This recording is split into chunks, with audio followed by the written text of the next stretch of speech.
శుక్లాంబరధరం విష్ణుం శశివర్ణం చతుర్భుజం ప్రసన్నవదనం ధ్యాయేత్ సర్వవిఘ్నోపశాంతయేత్. గురుర్బ్రహ్మా గురుర్విష్ణుః గురుర్దేవో మహేశ్వరః గురుః సాక్షాత్ పరబ్రహ్మ తస్మై శ్రీగురవై నమః. వ్యాసాయ విష్ణురూపాయ వ్యాసరూపాయ విష్ణవే నమో వై బ్రహ్మనిధయే వాసిష్ఠాయ నమో నమః. కూజంతం రామ రామేతి మధురం మధురాక్షరం ఆరుహ్య కవితాశాఖాం వందే వాల్మీకికోకిలం. శృతిస్మృతిపురాణానాం ఆలయం కరుణాలయం నమామి భగవత్పాదశంకరం లోకశంకరం. సదాశివసమారంభాం శంకరాచార్యమధ్యమాం అస్మదాచార్యపర్యంతాం వందే గురుపరంపరాం. వాగర్ధావివ సంపృక్తౌ వాగర్ధప్రతిపత్తయే జగతః పితరౌ వందే పార్వతీపరమేశ్వరౌ. సూక్తిం సమగ్రయతున స్వయమేవ లక్ష్మీః శ్రీరంగరాజమహిషీ మధురైః కటాక్షైః. వైదగ్ధ్యవర్ణకునకుంభనగౌరవైర్యాం కండూలకర్ణకుహరాः కవయోధయంతి. హైమోర్ధ్వపుండ్రమజహన్మకుటం సునాసం మందస్మితం మకరకుండలచారుగండం బింబాధరం బహుళదీర్ఘకృపాకటాక్షం శ్రీవేంకటేశముఖమాత్మని సన్నిధత్తాం. మనోజవం మరుతతుల్యవేగం జితేంద్రియం బుద్ధిమతాం వరిష్టం వాతాత్మజం వనరయూధముఖ్యం శ్రీరామదూతం శిరసా నమామి. జయత్యతిబలో రామో లక్ష్మణశ్చ మహాబలః రాజాజీతి సుగ్రీవో రాఘవేణాభిపాలితః. దాసోహం కోసలేంద్రస్య రామస్యాక్లిష్టకర్మణః హనుమాన్ శత్రుసైన్యానాం నిహంతా మారుతాత్మజః. నరావణసహస్రం మే యుద్ధే ప్రతిఫలం భవేత్ శిలాభిస్తు ప్రహరతః పాదపైశ్చ సహస్రశః. అర్దయిత్వా పురీం లంకాం అభివజ్య చ మైథిలీం సమృద్ధార్థో గమిష్యామి విశతాం సర్వరక్షసాం. ధర్మాత్మా సత్యసంధశ్చ రామో దశరథిర్యది పౌరుషే చ ప్రతిద్వంద్వశరైరం జహిరావిణిం. ఆపదామపహర్తారం దాతారం సర్వసంపదాం లోకాభిరామం శ్రీరామం భూయో భూయో నమామ్యహం. శరజ్యోత్స్నాశుద్ధాం శశీతజటాజూటమకుటాం వరత్రాసత్రాణస్ఫటికఘటికా పుస్తకకరాం. సకృన్నత్వా నత్వా కథమివ సతాం సన్నిధదతే మధుక్షీరద్రాక్షా మధురిమధురీణాః ఫణితయః. హరి ఓం. పరమేశ్వర స్వరూపమైన సభకి నమస్కారం. ఈనాడు శ్రీరామాయణం నిజంగా శ్రీరామాయణమే. ఎందుచేత నేను ఈ మాట అంటున్నానంటే, ఇప్పుడే మీరు పీఠాధిపతుల యొక్క అనుగ్రహ భాషణంలో విన్నారు. వేదవేద్యే పరే పుంసి జాతే దశరథాత్మజే వేద ప్రచేతసాదాసీత్ సాక్షాత్ రామాయణాత్మన అంటారు. అందులో ఎంత గొప్ప మాట అన్నారంటే, వేదవేద్యే పరే పుంసి, వేదము చేత ప్రతిపాదింపబడినవాడు, వేదము చేత తెలియబడేటటువంటి వాడు, వేదము ప్రమాణముగా ధర్మానుష్ఠానము చేసి మానవ జన్మ తరింపచేసుకుని భగవంతుని యొక్క అనుభవాన్ని మనం పొందడానికి వీలైనటువంటి స్థితిని కలిగి ఉన్నవాడైనటువంటి పరమేశ్వరుడు రామచంద్రమూర్తిగా ఈ భూమండలం మీద అవతరించి 11,000 సంవత్సరములు కరచరణాదులతో నడయాడాడు. రాముడు వేదము చేత ప్రతిపాదింపబడినటువంటి పరమేశ్వర స్వరూపం. ఆ భగవంతుడే రాముడిగా వచ్చాడు. భగవంతుణ్ణి ప్రతిపాదించేటటువంటి వేదం వాల్మీకి మహర్షి నోటి వెంట శ్రీరామాయణంగా వచ్చింది. అందుకే శ్రీరామాయణానికి వేదోపబృంహణము అని పేరు. వేదమే రామాయణం. వేదం దేన్ని ప్రతిపాదిస్తుంది? ప్రధానంగా వేదమంతా ధర్మమే ప్రతిపాదన చేస్తుంది. ధర్మం అంటే ఏమిటి? ధ్రియతేవా జనైరితి ధర్మం అని అమరకోశం. ధర్మం అంటే తెలుసుకోవడం ధర్మంలో ఒక భాగం. కేవలం తెలుసుకోవడం ధర్మం కాదు. తెలుసుకున్నాడు, అనుష్ఠించడు, అప్పుడు ధర్మమా అంటే ధర్మం కాదు. మీరు శ్రీరామాయణాన్ని జాగ్రత్తగా పరిశీలనం చేస్తే రాముడికి ఎన్ని తెలుసో ఎంత తెలుసో, రావణుడికి అన్ని తెలుసు అంతా తెలుసు. కానీ రాముడి ముందు రావణుడు ఎందుకు నిలబడలేకపోయాడు? ఒక్కటే కారణం, తాను తెలుసుకున్నది తాను విన్నది అనుష్ఠించాడు రామచంద్రమూర్తి. తాను విన్నది తాను తెలుసుకున్నది తన సౌకర్యానికి అనుగుణంగా మార్చుకుని దబాయించి బ్రతికే ప్రయత్నం చేస్తాడు రావణాసురుడు. ధర్మాన్ని మీరు తెలుసుకోవడం ప్రధానం ఎంతో, దాన్ని అనుష్ఠించడం కూడా అంతే అవసరం. అనుష్ఠానానికి పనికిరానటువంటి ధర్మం ఉపయోగం లేనిది అవుతుంది. ఇంట్లో కర్ర ఉంది, వీధిలో కుక్క ఉంది. కుక్క మీ మీద పడడానికి ఉద్యుక్తమవుతున్న సమయంలో మీ ఇంట్లో కర్ర ఉంది కదా అని మీ మీద పడ్డం మానదు. మీ చేతిలో కర్ర ఉంటే కుక్క మీ మీద పడకుండా ఉంటుంది. ధర్మో రక్షతి రక్షిత అన్న మాటకు అర్థం ఏంటంటే మీరు ధర్మాన్ని అనుష్ఠిస్తే మిమ్మల్ని ధర్మం కాపాడుతుంది. ధర్మం విషయంలో తెలుసుకోవలసినటువంటి అత్యంత ముఖ్యమైన విషయం ఒకటి ఉంటుంది. ధర్మం ఇలా అనుష్ఠిస్తే అలా వెంటనే ఫలితం ఇవ్వాలని ఎక్కడ ఉండదు, ఒకచో అలా ఉండొచ్చు. ధర్మం ఎటువంటిదంటే పంట పండడం కోసమని చెప్పి వ్యవసాయదారుడు భూమిని దున్నడం మొదలు పెడతాడు. భూమిని దున్నగానే పంట పండుతుందా? భూమిని దున్నిన తరువాత వర్షం పడే వరకు ఎదురు చూడాలి. వర్షం పడితే పంట పండుతుందా? విత్తనాలు వేయాలి. విత్తనాలు వేస్తే పంట పండుతుందా? మొలకలెత్తాలి. మొలకలెత్తినంత మాత్రాన పంట పండుతుందా? దానికి చీడా పీడా పట్టకుండా సస్యరక్షణ చేసుకోవాలి. 6 కాలము శ్రమిస్తే చిట్ట చివర ఆ పంట బాగా చేతికొచ్చి ఫలసాయాన్ని ఇస్తుంది. అప్పుడు కోత కోసి తెచ్చి పొలం గట్టున వేసి బస్తాలకెత్తి ఇంటికి తీసుకెళ్లి దాచుకునే పర్యంతము పండిన పంట మీ చేతికి వచ్చింది అని నమ్మకంగా చెప్పడం సాధ్యం కాదు. ధర్మం కూడా అంతే. ఇవాళ మీరు ధర్మం చేశారు అని వెంటనే ఫలితం ఇవ్వదు. అధర్మం కూడా అంతే. మీరు ఇవాళ అధర్మం చేశారు అని వెంటనే ఫలితం ఇవ్వదు. లోకంలో మీరు చూస్తూ ఉంటారు, ఒక్కొక్కడు చాలా పాపాచరణముతో ఉంటాడు, ఈశ్వరుని యందు భక్తి ఉండదు, శాస్త్రం ఏది వద్దందో అది చేస్తూ ఉంటాడు, కానీ సర్వసుఖములను అనుభవిస్తూ ఉంటాడు. మనకేమనిపిస్తుందంటే ఆయన ఈశ్వరుణ్ణి ధిక్కరించాడు కదా, ఆయన ఏం ధర్మం పాటించట్లేదు కదా, ఆయన ఏం వేద ప్రమాణాన్ని అంగీకరించట్లేదు కదా, ఆయన సంతోషంగా సుఖంగా ఉన్నాడు. అన్నీ విని అన్నీ నమ్మి అన్నీ విశ్వసించి వేదమును ప్రమాణముగా స్వీకరించి ధర్మమును అనుష్ఠించినటువంటి నేను కష్టాలు పడుతున్నాను, ఏమిటి ఉపయోగం ఈ ధర్మం పట్టుకుంటే అనిపిస్తుంది. ధర్మం పట్టుకోవడం ఎటువంటిది అంటే పంట పండడం కోసమని పొలం దున్నడం లాంటిది. పొలం దున్ని కష్టపడిన వాడికి పంట ఎప్పటికైనా చేతికొచ్చినట్టే. ధర్మాన్ని అనుష్ఠించిన వాడికి కూడా ధర్మం కాపాడి తీరుతుంది. అధర్మం ఇంటికి అంటుకున్నటువంటి చిన్న మంట లాంటిది. చిన్న మంటే కదా నన్ను ఏం చేస్తుందని పడుకున్న వాడికి చిట్ట చివర ఇల్లంతా ఎలా కాలిపోతుందో, అధర్మంలో మనం ఉన్నామని తెలుసుకుని అధర్మ పథంలోంచి బయటికి వచ్చే ప్రయత్నం చేయకపోతే చిట్ట చివరికి జరిగేటటువంటి పరిణామం కూడా అలాగే ఉంటుంది. కాంచన లంక ఉంది, అంత బలగం ఉంది, అంత గొప్ప సుఖాలు అనుభవించాడు, 10 తలకాయలున్నాయి, గొప్ప తపస్సు ఉంది, ఈశ్వరుడి యొక్క అనుగ్రహాన్ని పొందాడు, పరమేశ్వరుణ్ణి సాకారంగా దర్శనం చేశాడు, పుష్పక విమానం ఎక్కి ప్రపంచమంతా తిరిగాడు. చిట్ట చివరికి ఏమయ్యాడు? అధర్మాన్ని పట్టుకున్నందుకు కడుపున పుట్టినటువంటి బిడ్డల దగ్గర నుండి భార్య చిట్ట చివర ఏడుస్తూ యుద్ధభూమిలోకి వచ్చి నువ్వు అధర్మాన్ని పాటించడం వల్లే ఇటువంటి చావు చచ్చావని మండోదరి గుండెలు బాదుకుని ఏడిచేటటువంటి స్థితిని రావణుడు పొందాడు. ప్రతి క్షణం ధర్మాన్ని అనుష్ఠించాడు. ఎంత ఓపికగా అనుష్ఠించాడంటే ఎన్ని కష్టాలైనా రాని ఆయనకి కావలసింది మాత్రం ఒక్కటే, ధర్మం. ధర్మమా సుఖమా, ధర్మమా కష్టమా, ధర్మమా ప్రయోజనమా, ధర్మమా అడ్డదారా, ధర్మమా కోరిక తీరడమా, మీరు పక్కన ఏవి పెట్టి చూడండి, శ్రీరామచంద్రమూర్తి జీవితం అంతా ఒకటే, ధర్మమే. వాళ్ళన్నాడు సుగ్రీవుడితో ఎందుకు స్నేహం చేశావు? నాతో స్నేహం చేస్తే రావణాసురుణ్ణి నిగ్రహించి నీ భార్యని వెంటనే ఇప్పిద్దును, ఎందుకు సుగ్రీవుడితో స్నేహం చేశావని అడిగాడు. నాకు కావలసింది ధర్మం. అధర్మాన్ని పాటించేటటువంటి నీతోటి స్నేహం వల్ల నా భార్యని తెచ్చుకోవడం నాకు అక్కర్లేదు, అందుకు నిన్ను నిగ్రహించానన్నాడు. తండ్రి మరణించాడు, చెక్కు చెదరలేదు. భార్యను అపహరించారు, చెక్కు చెదరలేదు. రాజ్యం పోయింది, చెక్కు చెదరలేదు. జటాయువు మరణించాడు, చెక్కు చెదరలేదు.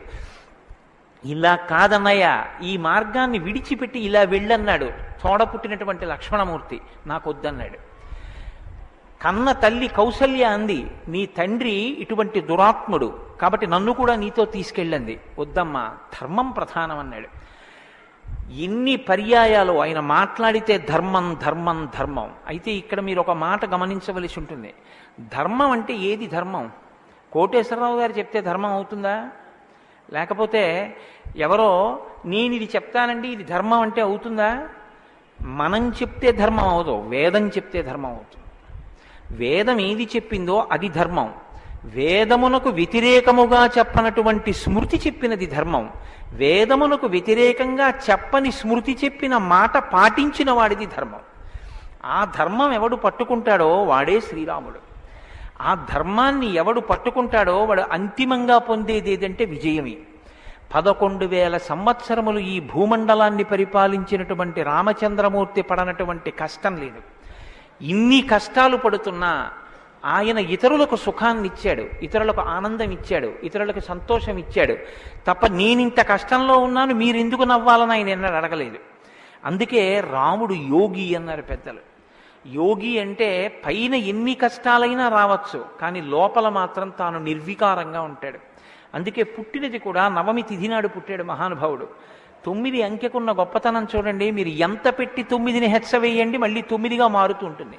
9 ఒకట్ల 9, 9 2 18, 8 1 9, 9 3 27, 7 2 9, 9 4 36, 6 3 9, 9 5 45, 5 4 9. ఏం చేసినా మళ్ళీ 9 అవుతూ ఉంటుంది. ఎన్ని కష్టాలు బయట రానివ్వండి, ఎన్ని వైక్లభ్యాలు కలగనివ్వండి, లోపల మాత్రం రాముడు ఎప్పుడూ ధర్మాన్నే పట్టుకుని ఉంటాడు. ధర్మాన్ని పట్టుకోవడం అంటే రాముడు రామాయణంలో మాట్లాడింది మీరు గమనించాలి. ఎప్పుడైనా రామాయణం చదవడం, రామాయణం వినడం అంటే ఒక్క పర్యాయం అని మీరు అనుకోకండి.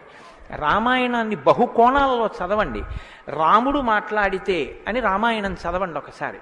రాముడు ఎప్పుడు నేను ఇలా చెప్తాను అని అనడు. రాముడు ఎప్పుడు చెప్పినా ఎలా చెప్తాడంటే ఋషులు ఇలా చెప్పారంటాడు, పెద్దలు ఇలా చెప్పారంటాడు, శాస్త్రం ఇలా చెప్పిందంటాడు తప్ప నేను ఇలా చెప్తానన్నాడు రాముడు. తన నిర్ణయం కాదు, తాను ఏది చెప్పాలో కాదు, శాస్త్రం ఏం చెప్పిందో చెప్తాడు, ఋషులు ఏం చెప్పారో చెప్తాడు, పెద్దలు ఏం చెప్పారో చెప్తాడు, తాను ఎందుకు ధర్మాన్ని అనుష్ఠిస్తున్నానో చెప్తాడు. తన జీవితాన్ని ఆదర్శవంతంగా తీసుకొచ్చి మనుష్య జాతికంతటికి ఫలంగా అందించాడు. అటువంటి ధర్మాత్ముడైనటువంటి రామచంద్రమూర్తి మనుష్యుడిగా అవతారాన్ని స్వీకరించి ఉండకపోతే అసలు మనుష్యుని యొక్క జన్మ ప్రయోజనం ఇంత గొప్పవాడా మనిషి అన్న విషయమే లోకానికి అర్థమయ్యుండేది కాదు.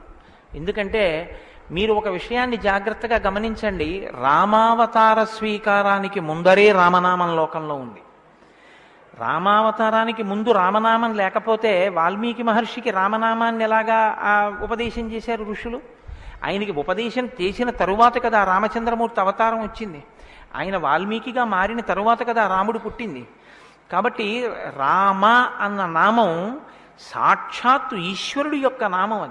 అది రమయతీతి రామ, లోకులనందరినీ రమింపచేసేటటువంటి నామం. అంతటి మహోత్కృష్టమైనటువంటి శీల సంపద కలిగినటువంటి వాడు రామచంద్రమూర్తి. అందుకే రామాయణాన్ని, రామచంద్రమూర్తిని ఎంతకాలం మనుష్య జాతి ఆరాధన చేస్తుందో అంతకాలం మానవత్వం బ్రతికుంటుంది. ఏనాడు రామచంద్రమూర్తిని మరిచిపోతామో, ఏనాడు రామాయణం మనకు అక్కర్లేదని అంటామో, ఆనాడు మనిషిగా కనపడుతున్న మనుష్యత్వం చచ్చిపోతుంది, మానవత్వం చచ్చిపోతుంది, నరత్వం చచ్చిపోతుంది. అది పోయిన నాడు నరజన్మ యొక్క ప్రయోజనమే పోతుంది. అందుకే మీరు చూడండి, విష్ణువు దశావతారములను స్వీకరించారు. వేదోద్ధారణ, మందరాభరణ, పృథ్వీధర్మ నిర్మాణ, ప్రహ్లాదత్రాణ, బలిప్రతారణ, నృపాహంకార నిర్వాపన, వైదేహీరమణ, ధనంజయ జయ వ్యాపార పారీణ, క్షోణీ దివ్యత్కరుణ, తమోహరణ, తండ్రి వెంకటేశ ప్రభో. ఇన్ని అవతారాలు స్వీకరించినా ఆ అవతార పరిసమాప్తి అయిపోయిన తరువాత మనం పిలిస్తే ఇక లక్ష్మీనారాయణులనే పిలుస్తాం. ఒక వామనమూర్తి అవతార పరిసమాప్తి అయిపోయింది, ఏమంటాం? లక్ష్మీనారాయణులు. ఒక పరశురాముడు, లక్ష్మీనారాయణులు. ఒక మత్స్యావతారం, లక్ష్మీనారాయణులు. ఒక్క సీతారాముల అవతారంలో మాత్రం యుగాలు మారిపోయినా ఆ అవతారాన్ని సీతారాములనే పిలుస్తాం. భార్యాభర్తలు ఎలా బతకాలో నేర్పినటువంటి అవతారం రామావతారం. అన్నదమ్ములు ఎలా బతకాలో నేర్పిన అవతారం రామావతారం. తండ్రి కొడుకులు ఎలా బతకాలో నేర్పిన అవతారం రామావతారం. ఒక ఉద్యోగి యజమాని ఎలా బతకాలో నేర్పిన అవతారం రామావతారం. చిట్ట చివరికి ఎంత కష్టం కడుపులో ఉన్న రాజారాముడిగా సింహాసనం మీద కూర్చోవలసి వస్తే ప్రజల్ని కన్నబిడ్డల్లా పరిపాలించగలిగినటువంటి ధర్మాన్ని నిలబెట్టుకోగలిగినటువంటి సంపూర్ణత్వాన్ని సంతరించుకున్నటువంటి మనుష్య స్థితిని పొందిన అవతారం రామావతారం. మీకు జీవితంలో అనుష్ఠాన పర్యంతంలో ఎక్కడ ఏ విషయం గురించి అనుమానం వచ్చినా మీకు రామాయణం జీర్ణమైతే మీకు వెంటనే శ్రీరామాయణం జ్ఞాపకానికి వస్తుంది. అప్పుడు రాముడు ఇలా ప్రవర్తించాడు అని మీకు జ్ఞాపకం వస్తుంది. రామాయణం మీకు జీర్ణమైతే మీ భాష తీరు మారిపోతుంది. రామాయణం మీకు జీర్ణమైతే మాట ఎంత గొప్పదో మీకు అర్థమవుతుంది. నేను అందుకే మీకు మనవి చేశాను, రామాయణాన్ని రామాయణంగా చదవకండి అని. రామాయణం జ్యోతిష శాస్త్రం, రామాయణం వాస్తుశాస్త్రం, రామాయణం ధర్మశాస్త్రం, రామాయణం వాక్కు, రామాయణం ధర్మ పరిపాలన, రామాయణం న్యాయం, రామాయణం సామాజిక శాస్త్రం, రామాయణం శకున శాస్త్రం, రామాయణం పర్యావరణం, రామాయణం గురుభక్తి, రామాయణం శిష్యధర్మం. మీ ఇష్టం, ఎలా చదవండి, రామాయణం అలా వస్తుంది. మీకిచ్చినది మట్టి ముద్ద, మీరు దాంతో మూకుడు చేసుకుంటారో, పళ్ళెం చేసుకుంటారో, ప్రమిద చేసుకుంటారో, గిన్నె చేసుకుంటారో, గరిటె చేసుకుంటారో మీ ఇష్టం. రామాయణాన్ని మీరు ఎలా చూడాలనుకుంటే మీకు అలా కనపడుతుంది. శ్రీరామాయణానికి ఉన్న గొప్పతనం ఏమిటంటే వాల్మీకి మహర్షి ఎవ్వరికీ కూడా కితాబులు ఇవ్వరు. రావణాసురుడు దుష్టుడని వాల్మీకి మహర్షి అనరు. వాల్మీకి మహర్షి చెప్పేది ఇలా చేశాడని చెప్తారు. తెల్లవారకట్ట లేచాడు, పరస్త్రీ పట్ల కామంతో మనసు కదిలింది. నీకు నచ్చి నీకు కూడా అలా ఉండాలనుకుంటే నీ ఇష్టం, నీ తల కూడా తెగిపోతుంది. నీవు కూడా పుత్రమిత్ర కళత్రాదులతో భంగపాటు పొందుతావు. రాముడు నిద్రలేస్తూనే నదీ స్నానం చేసి సంధ్యావందనం చేశాడు. నువ్వు రాముడిలా ఉండాలనుకుంటే 7 తరాలు తరిస్తాయి. నీకేది కావాలో నువ్వు నిర్ణయించుకో. రాముడు గొప్పవాడని చెప్పరు, రావణుడు తక్కువవాడని చెప్పరు. నువ్వేది తెలుసుకోవాలో అది నువ్వు తెలుసుకొని అనుష్ఠించాలి. అది శ్రీరామాయణం యొక్క గొప్పతనం. అంత గొప్ప అవతారంలో రాముడు ఎప్పుడు మాట్లాడినా ఋషివాక్కుని సమర్థిస్తాడు. రాముడు ఎప్పుడు మాట్లాడినా వేదవాక్కుని సమర్థిస్తాడు. రాముడు ఎప్పుడు మాట్లాడినా ధర్మాన్ని సమర్థిస్తాడు. ఇది మీరు బాగా జ్ఞాపకం పెట్టుకోవాలి. మనం శ్రీరామాయణం వింటున్నది శృంగగిరి పీఠంలో వింటున్నాం. అదేమిటండి పీఠ శాఖ కదా అని మీరు అనొచ్చు. ఆత్మావై పుత్రనామాసి, కొడుక్కి తండ్రికి అభేదం. బింబానికి బింబం ఎందులోంచి వచ్చిందో ఆ బింబం వచ్చినటువంటిది లేదా ప్రతిబింబం పుట్టిన బింబం రెండూ ఒకటే. అద్దం ముందు నిలబడితే నా ప్రతిబింబం కనబడితే ఆ ప్రతిబింబం బొట్టు పెట్టుకోలేదనుకోండి, దిక్కుమాలిన ప్రతిబింబమా బొట్టు పెట్టుకోవద్దా, తప్పు కదా అని ప్రతిబింబానికి బొట్టు పెడితే నాకు బొట్టు వస్తుందా? బింబానికి బొట్టెట్టుకుంటే ప్రతిబింబానికి బొట్టు వస్తుంది. బింబానికి ప్రతిబింబానికి తండ్రికి కొడుక్కి గురువుకి శిష్యుడికి అభేదమైతే గుంటూరు శృంగగిరి పీఠ శాఖకి ఎక్కడో కర్ణాటక రాష్ట్రంలో ఉన్న శృంగగిరి పీఠానికి నా దృష్టిలో అభేదం. శృంగగిరి పీఠంలో కూర్చుని శ్రీరామాయణ ప్రవచనం చెయ్యవలసి వస్తే నేను ఒక మాట చెప్పకుండా రామాయణాన్ని ప్రారంభించేస్తే నేను ఒక పొరపాటు చేసిన వాడిని అవుతాను. ఇన్ని పీఠాల్ని స్థాపించినటువంటి శంకర భగవత్పాదులు అవతార పరిసమాప్తి చేస్తూ ఒక మాట చెప్పారు. వేదో నిత్యమధీయతాం తదుదితం కర్మస్వనుష్ఠీయతాం. ప్రతిరోజు వేదం చదువుకో. నువ్వు చేసే ఏ కర్మ అయినా వేదం ఎలా చెప్పిందో అలాగే చెయ్యి. అంతేకాని నీ స్వంత బుద్ధితో ఏ పనిని చెయ్యవద్దు. వేదో నిత్యమధీయతాం తదుదితం స్వకర్మస్వనుష్ఠీయతాం దుస్తర్కాస్తు విరమ్యతాం. ఈశ్వరుడు నోరిచ్చాడు కదా అని నీ చిత్తం వచ్చినట్టుగా వాదనలు చేయవద్దు. నువ్వు ఏది మాట్లాడినా శృతిశిరపక్షస్వనుష్ఠీయతాం. ఉపనిషత్తులు ఏం చెప్పాయో, వేదం ఏం చెప్పిందో దాన్ని సమర్థించడానికి నీ వాగ్బలాన్ని ఉపయోగించు. అంతేకాని ఈశ్వరుడు వాక్కు ఇచ్చాడు కదా అని నీ ఇష్టం వచ్చినట్టు నువ్వు మాట్లాడితే చూడలేదు, లెక్క కట్టుకోలేడని నువ్వు అనుకోవద్దు. లెక్క కట్టేవాడు ఒకడు ఉన్నాడు. మీరు చూడండి, 84 లక్షల జీవరాశులు ఈ ప్రపంచంలో ఉన్నాయి. 84 లక్షల జీవరాశుల్లో 83,99,999 జీవరాశులకి వాక్కు లేదు. ఒక్క నరజన్మకే వాక్కు ఉంది. మళ్ళీ ఈ నరజన్మలో కొంతమంది మాత్రమే ఆ మాట చెప్పగలరు. కొంతమంది నరులుగా జన్మించిన నోరు విప్పి రామా అని గట్టిగా అనరా అంటే రామా అని అనలేరు. అది వారి దురదృష్టం. కానీ మనం భగవన్నామమును పలకగలం. భగవన్నామం పలికి తరించగలిగినటువంటి భాగ్యం మనకుంది. హరునకు అవ్విభీషణున కద్రిజకున్ తిరుమంత్రరాజమై కరికి నహల్యకున్ ద్రుపదకన్యకు నార్తి హరించు చుట్టమై బరగిన ఎట్టి నీ పతితపావన నామము నాదు జిహ్మపై నిరంతరము నటింపచేయుమి కదా చరధి కరుణాపయోనిధి అని వేడుకున్నాడు గోపరాజు గారు. నాకేం అక్కర్లేదయ్యా స్వామి, నీ నామం నా నాలుక మీద నర్తింపచేయవయ్యా చాలన్నాడు. పవి పుష్పంబగు అగ్ని మంచగు నాకూపారం భూమిస్థలంబగు శత్రుండతిమిత్రుడవు విషము దివ్యాహారమౌ నిన్నగా అవనీమండలి లోపలం శివ శివేచ్ఛాభాషణోల్లాసకిన్ శివ నీ నామము సర్వవస్యకరమౌ శ్రీకాళహస్తీశ్వర. నాకు నీ శివనామం నా నాలుక మీద నర్తించాలని కోరుకున్నాడు ధూర్జటి. భగవన్నామం చెప్పుకుంటే చాలని ఆ నామం ఉన్నందుకు వెంపర్లాడారు. అంత్యకాలమునందు ఆయాసమున నిన్ను తలుచునో తలపనో తలతునిపుడి నరసింహ నరసింహ నరసింహ లక్ష్మీ చ దానవంతక కోటి భానుతేజ గోవింద గోవింద గోవింద సర్వేశ పన్నగాధిపశాయి పద్మనాభ అని రెండు చేతులిచ్చి నమస్కారం చేసి చిట్ట చివర ప్రాణం పోయేటప్పుడు ఆవేళ యమదూతల అగ్రహంబున వచ్చి ప్రాణముల్ పెకలించి పట్టునప్పుడు కపవాత పైత్యముల్ కప్పగా శ్రమచేత కంపముద్భవమంది కష్టపడుచు నారాయణాయంచు నా జిహ్వతో నిన్ను పిలుతునో శ్రమచేత పిలువలేనో నాటికిపుడి నీ నామస్మరణ చేతు చెవినిడవయ్య భూషణ వికాస శ్రీధర్మపుర నివాస దుష్ట సంహార నరసింహ దురిత దూరాన్ని గుండెలు బాదుకున్నాడు నరసింహచతకర్త. ఆ భగవన్నామం పలికేటటువంటి భాగ్యం ఉన్న ఏకైక ప్రాణి సృష్టిలో కేవలం మనుష్యుడే. అటువంటి మనుష్యుడికి ఇచ్చినటువంటి అదనపు వరం భగవత్ కథాశ్రవణం. ఈశ్వర కథ వినగలడు. ఆ ఈశ్వర కథ వింటేనే సమస్త సంసార భ్రమణ పరితాపోపశమనం అంటారు శంకర భగవత్పాదులు. గలంతి శంభోత్వచ్చరిత సరిత కిల్బిషరజో దళంతి ధీకుల్యాసరతి పతంతి విజయతాం దిశంతి సంసార భ్రమణ పరితాపోపశమనం వసంతి మచ్చేతో హ్రదవు విశివానందలహరి అంటారు.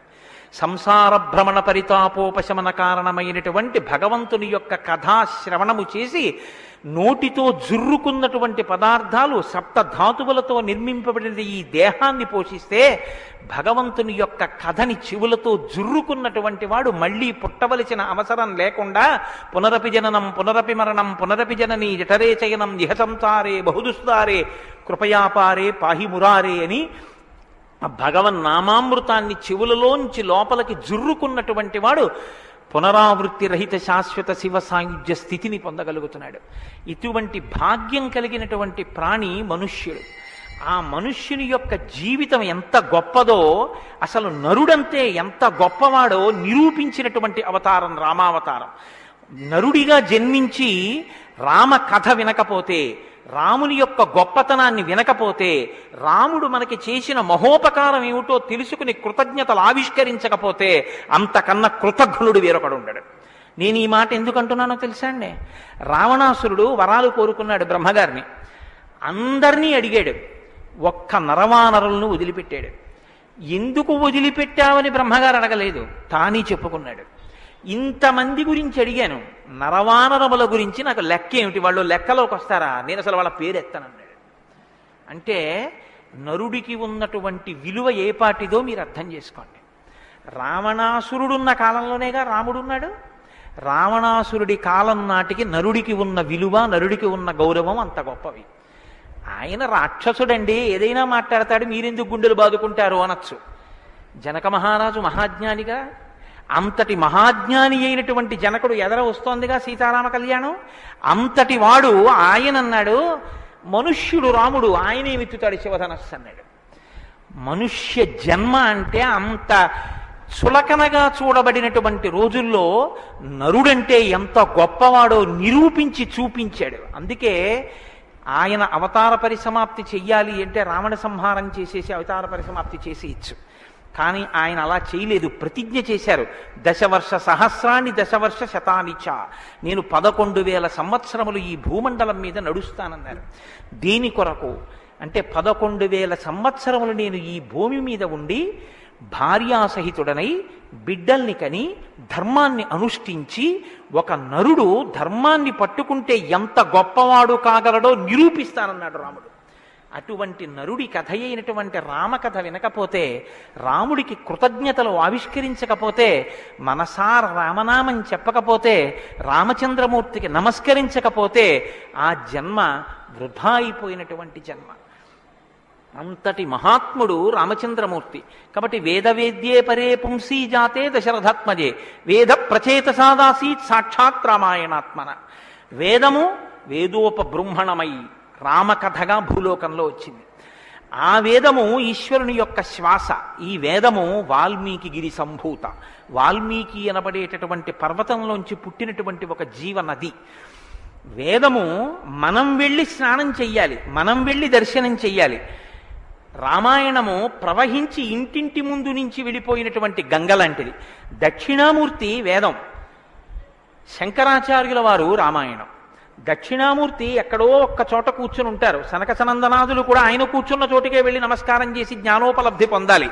శంకరాచార్యుల వారు అలా కాదు. శంభోర్మూర్తిశ్చరతి భువనే శంకరాచార్య రూప. ఆ దక్షిణామూర్తి మౌనం విడిచిపెట్టి ఆసేతు హిమాచల పర్యంతం పాదచారి అయి 3 పర్యాయములు పర్యటించి వేద విరుద్ధమైన వాదనలు ఖండించి, మళ్లీ వేద విరుద్ధమైన వాదనలు ఈ భారతదేశంలోకి ప్రవేశించకుండా కాపు పెట్టాలన్న ఉద్దేశ్యంతో తూర్పున జగన్నాథ్లో గోవర్ధన పీఠము, పడమర ద్వారకలో కాళికాపీఠము, ఉత్తరమున బదరికాశ్రమములో జ్యోతిపీఠము, దక్షిణమున శృంగగిరిలో శారదాపీఠము, 4 చోట్ల 4 పీఠములను కాపు పెట్టి గురు పరంపర నిరంతరము కొనసాగేటట్టుగా మనని అనుగ్రహించి వేద విరుద్ధమైన వాదనలు భారతదేశంలో ప్రవేశించకుండా రక్షించినటువంటి మహాపురుషుడైనటువంటి శంకర భగవత్పాదులు తానే ఆసేతు హిమాచలం పర్యటించి ప్రతి ఇంటి ముందుకొచ్చి జ్ఞానబోధ చేసినట్టు రామాయణం అనేటటువంటి గంగ వాల్మీకి గిరిశంభూతయ్యి వాడవాడలా ప్రవహించింది. రామకథ రామనామం తెలియనివాడు లోకంలో ఉండడు. ఏదైనా తెలియదేమో, రామకథ తెలియనివాడు రామనామం తెలియనివాడు లోకంలో ఉండడు. మంచికైనా రామనామం, చెడుకైనా రామనామం. ఏమయ్యా అంత పని చేసావా? రామరామ అనే చేస్తానండి అంటాడు. ఏదైనా చూడకూడదు చూస్తే రామరామ ఇలాంటిది చూశానేమండి అంటాడు.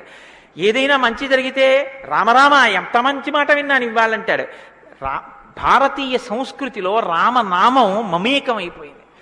అటువంటి రామాయణం, అటువంటి రామనామం ధర్మానికి ఆలవాలం.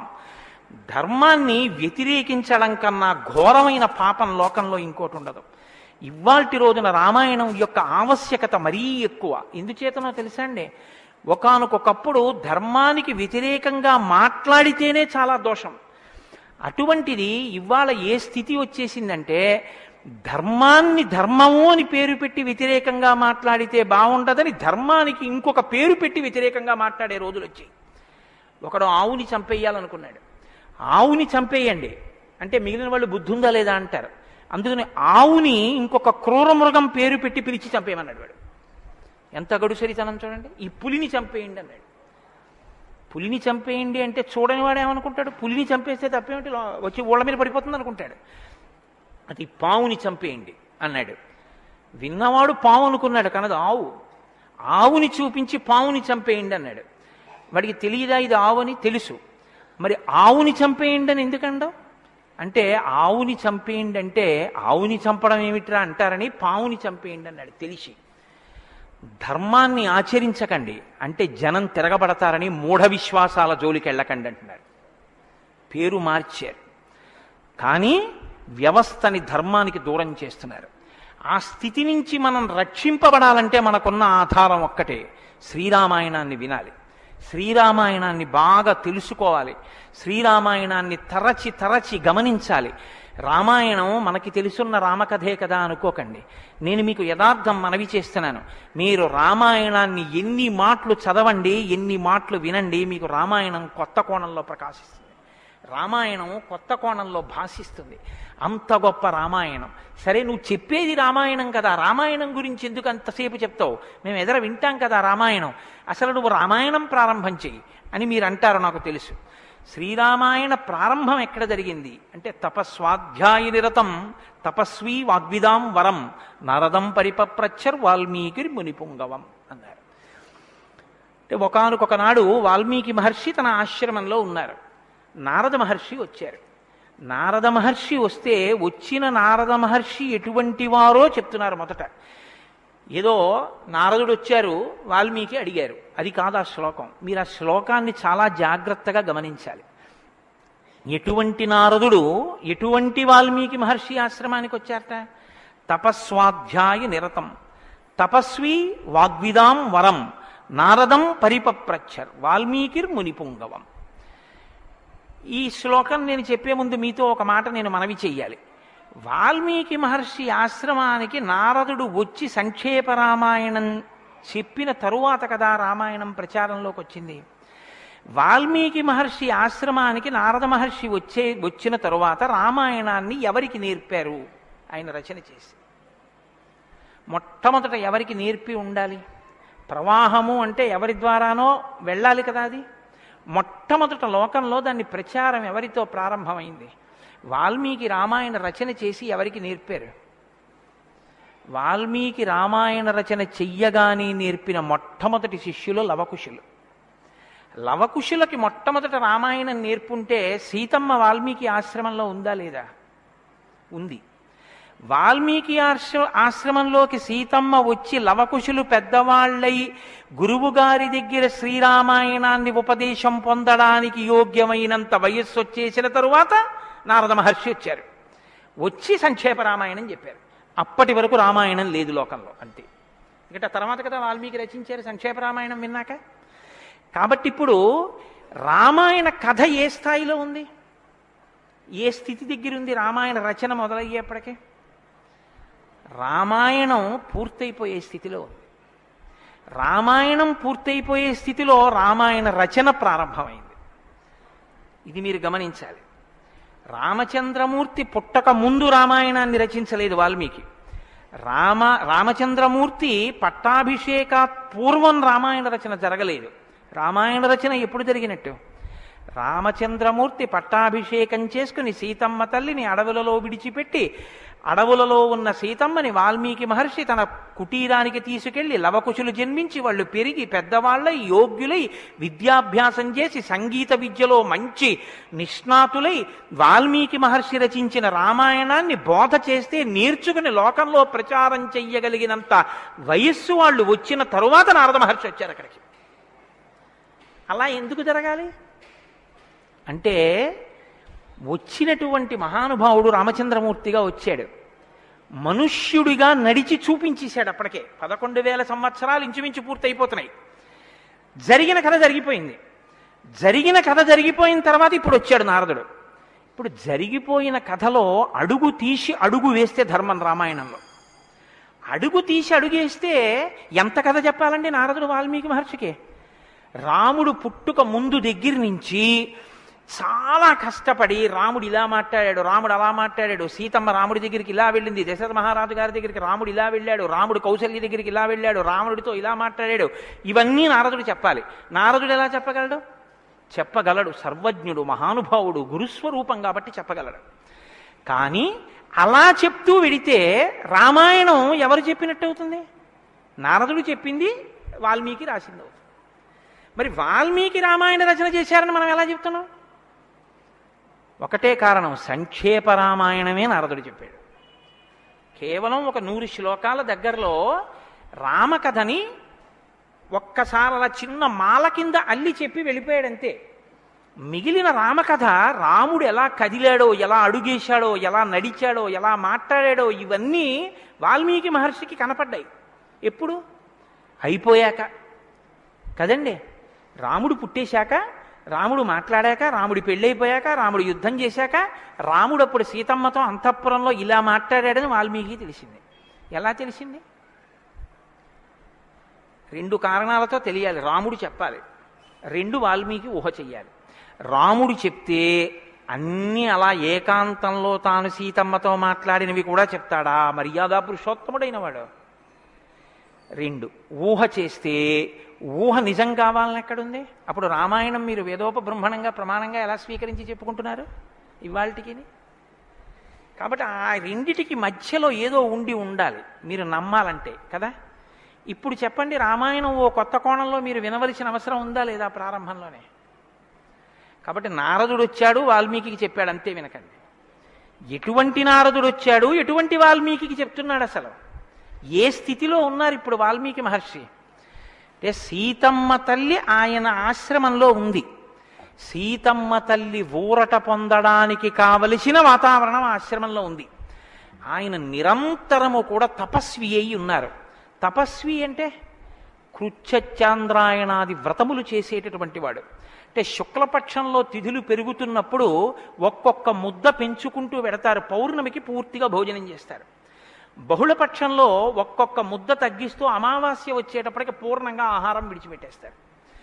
ఇలా విడిచిపెట్టి నిరంతరం వేదం చదువుకుంటూ వేదము చేత ప్రతిపాదింపబడిన పరమేశ్వర స్వరూపాన్ని ఇక్కడే అనుభవంలోకి తెచ్చుకునే ప్రయత్నం చేస్తారు. అహం బ్రహ్మాస్మి అంటే అది కదండి శృంగగిరి పీఠానికి మహావాక్యం అహం బ్రహ్మాస్మి. నేనే ఈశ్వరుడను అన్న వాక్యాన్ని అనుభవపూర్వకం చేసుకోవాలి. దానికి ఈ వ్రతం అంతా కర్మాచరణం. ఇప్పుడు ఈ కర్మాచరణం అంతా చేసి తపిస్తున్న వాల్మీకి దేని కొరకు తపిస్తున్నారు? బ్రహ్మముగా తనను తాను తెలుసుకొనుట కొరకు ప్రయత్నిస్తున్నారు. ఇప్పుడు యోగ్యమైన కాలం సిద్ధించింది. యోగ్యమైన కాలం సిద్ధిస్తే ఉపదేశం చెయ్యడానికి రావలసిన వాడు ఎవరు రావాలి? గురువుగారు రావాలి. గురువుగారి కన్నా మంగళస్వరూపం లోకంలో ఉంటుందా? ఇంకుండదు. అన్నిటికన్నా మంగళస్వరూపం ఏది అంటే గురువుగారే.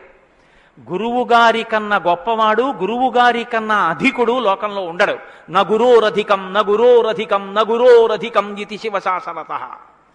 గురువు కన్నా అధికుడి లోకంలో లేడు. మరి ఈశ్వరుడండి అని మీకు అనుమానం రావచ్చు. ఈశ్వరుడి కన్నా అధికుడు గురువే. ఎందువల్ల? అసలు గురువు లేకపోతే ఈశ్వరుడి యొక్క అస్తిత్వం ప్రకటనం కాదు. సరికదా? నేను మీకు ఒక మాటలో చెప్పాలంటే శృంగగిరి పీఠాధిపత్యం వహించిన చంద్రశేఖర భారతీ స్వామి వారి దగ్గరికి ఒక వ్యక్తి వెళ్ళి అన్నాడు, నా దగ్గర ఒకటి కన్నా ఎక్కువ మంత్రాలు ఉపదేశం పొందినవి ఉన్నాయి. నేను ఒక మంత్రానికి ధ్యాన శ్లోకం చేసి మంత్రాన్ని అనుష్ఠిస్తుంటే ఇంకో మంత్రం యొక్క ధ్యాన శ్లోకంలో స్వరూపం కనపడుతోంది, నన్ను ఏం చేయమంటారని అడిగాడు. ఆయన అన్నారు, నీకు ఉపదేశం చేసినటువంటి గురువు గారి పాదాలు నీకు కనపడుతుంటాయా? అయ్యో నాకు చాలా ఇష్టం అండి, మా గురువు గారి పాదాలు నాకు బాగా జ్ఞాపకం. ఏ మంత్రం చేసినా గురువుగారి పాదాలే చూడన్నారు. అలా ఎలా కుదురుతుందండి అన్నాడు ఆయన. ఆ ధ్యాన శ్లోకంలో రూపం కదా చూడాలి. ఏ మంత్రం చేసినా గురువుగారి పాదాలు ఎలా చూస్తాం? ఏ గురుర్ బ్రహ్మ గురుర్ విష్ణు గురుర్దేవో మహేశ్వర. గురువే బ్రహ్మ గురువే విష్ణువు గురువే మహేశ్వరుడు. ఇక గురువుగారి పాదాలే ఆ దేవతలన్నీ. కాబట్టి గురువుగారి పాదాలు చూస్తూ నువ్వు ఏ మంత్రం చెప్పినా ఆ మంత్రం సిద్ధిస్తుంది. అయినప్పుడు ఇప్పుడు గురుదర్శనమే మంగళకరమైనటువంటి దర్శనం. నారదుని యొక్క దర్శనం, నారదుని యొక్క పేరెత్తడం కన్నా గొప్పతనం ఇంకోట్లేదు. కాబట్టి ఇప్పుడు రామాయణ ప్రారంభం దేనితో ప్రారంభమైంది? గురువుగారి దర్శనంతో ప్రారంభమైంది. నారద మహర్షి దర్శనం గురువు యొక్క దర్శనం. ఎవరికి? వాల్మీకి. రామాయణాన్ని నమ్ముకున్న జాతికి ప్రతినిధి. మనకే దర్శనంతో ప్రారంభమైంది? జగద్గురు దర్శనంతో మనకి ప్రారంభమైంది. కాబట్టి ఇప్పుడు ఎవరొచ్చారు? ఆ వచ్చినటువంటి వ్యక్తి సామాన్యమైనటువంటి వ్యక్తి రాలేదు, నారదుడు. ఆ వచ్చినటువంటి వారు మహానుభావుడై తపస్వాధ్యాయ నిరతం, నిరంతరము తపస్సు చేసేటటువంటి వారు. మీతో మాట మనవి చేశాను. తపస్సు అంటే ఈ వ్రతమును ఆచరిస్తూ నిత్య నైమిత్తిక కర్మలను వైక్లభ్యం లేకుండా అనుష్ఠించేటటువంటి వారు. నిత్యకర్మ అని ఒకటి ఉంటుంది, అది ఎప్పుడూ మానడానికి వీల్లేదు. సంధ్యావందనం ఉంది, ఎప్పుడూ మానకూడదు, ఎప్పుడూ చేయవలసిందే. నైమిత్తిక కర్మ ఉంది, ఒక్కొక్క తిథి నాడు ఒక్కొక్కటి చెయ్యవలసి ఉంటుంది. శ్రీరామ నవమి వచ్చిందనుకోండి, ఏం చెయ్యాలి? శ్రీరామనవమి నాడు ఉదయం నుంచి రాత్రి వరకు శ్రీరామ జయ రామ జయ జయ రామ అన్న 13 అక్షరాల మంత్రాన్ని రాత్రి వరకు చేసి, రాత్రి ప్రదక్షిణం చేసి, ఉపవాసం చేసి, మరునాడు ఉదయం ఎక్కడ మీరు ఈ మంత్రం చేశారో అక్కడికి వచ్చిన తరువాత శ్రీరామ పట్టాభిషేక సర్గ, శ్రీరామావతార సర్గ, ఈ 2 సర్గలు పారాయణ చేయాలి. ఈ 2 పారాయణ చేసి, మొన్న శ్రీరామనవమి నాడు మేము కాకినాడలో అయ్యప్ప స్వామి దేవాలయంలో చేశాం అవి. ఈ 2 సర్గలు పారాయణ చేసి, తదనంతరం ముందు పేదలకి అన్నదానం నారాయణ సేవగా చేసి, తరువాత తాను ఆహారం స్వీకరించాలి. అది శ్రీరామనవమి నాడు చేయవలసినటువంటి విధానం. దీన్ని నైమిత్తిక తిథి ఆచరణము అంటారు. ఒక్కొక్క తిథి ఒక్కొక్కలా చెయ్యాలి. నిత్యకర్మ చేస్తూ, నైమిత్తిక తిథులను చేస్తూ, కృచ్ఛచాంద్రాయణాది వ్రతములను చేస్తూ, ఎప్పుడూ వేదాన్ని అలా చదువుకుంటూ, వేదము చెప్పినటువంటి హృదయాన్ని, వేదము చెప్పినటువంటి మంత్రములలో ఉన్న సారమును అవగతం చేసుకుని బ్రహ్మమును అనుభవంలోకి తెచ్చుకునేటటువంటి ప్రయత్నం చెయ్యడానికి ఉపకరణంగా ఈ శరీరాన్ని వాడుకుంటున్నవారు. ఎంత తేడా ఉందో మీరు గమనించండి. మనం ఏం చేస్తామంటే ఈ శరీరాన్ని పోషించి ఈ శరీరము వలన ఎన్ని సుఖములు పొందవచ్చో అన్ని సుఖములను పొందడానికి సాధనంగా దీన్ని వాడతాం. ఇది ఎందుకు అంటే దీంతో అబ్బో ఎన్ని రుచులు చూస్తాడో, దీనికి ఎన్ని స్పర్శ సుఖాలు ఇస్తాడో, దీంతో ఎన్ని వినకూడనివి వింటాడో, దీంతో ఎన్ని పీల్చకూడనివి పీలుస్తాడో. వాళ్ళేం చేస్తారంటే దీన్ని సాధనంగా చేసుకుని దీన్ని ఎలా వాడుకోవాలో అలా వాడుకుంటూ దీన్ని అడ్డు పెట్టుకుని దీని ద్వారా దేన్ని తెలుసుకున్న తర్వాత ఇది పడిపోయినా పర్వాలేదో అది తెలుసుకోవడానికి ఉపకరణంగా దీన్ని వాడుకుంటారు.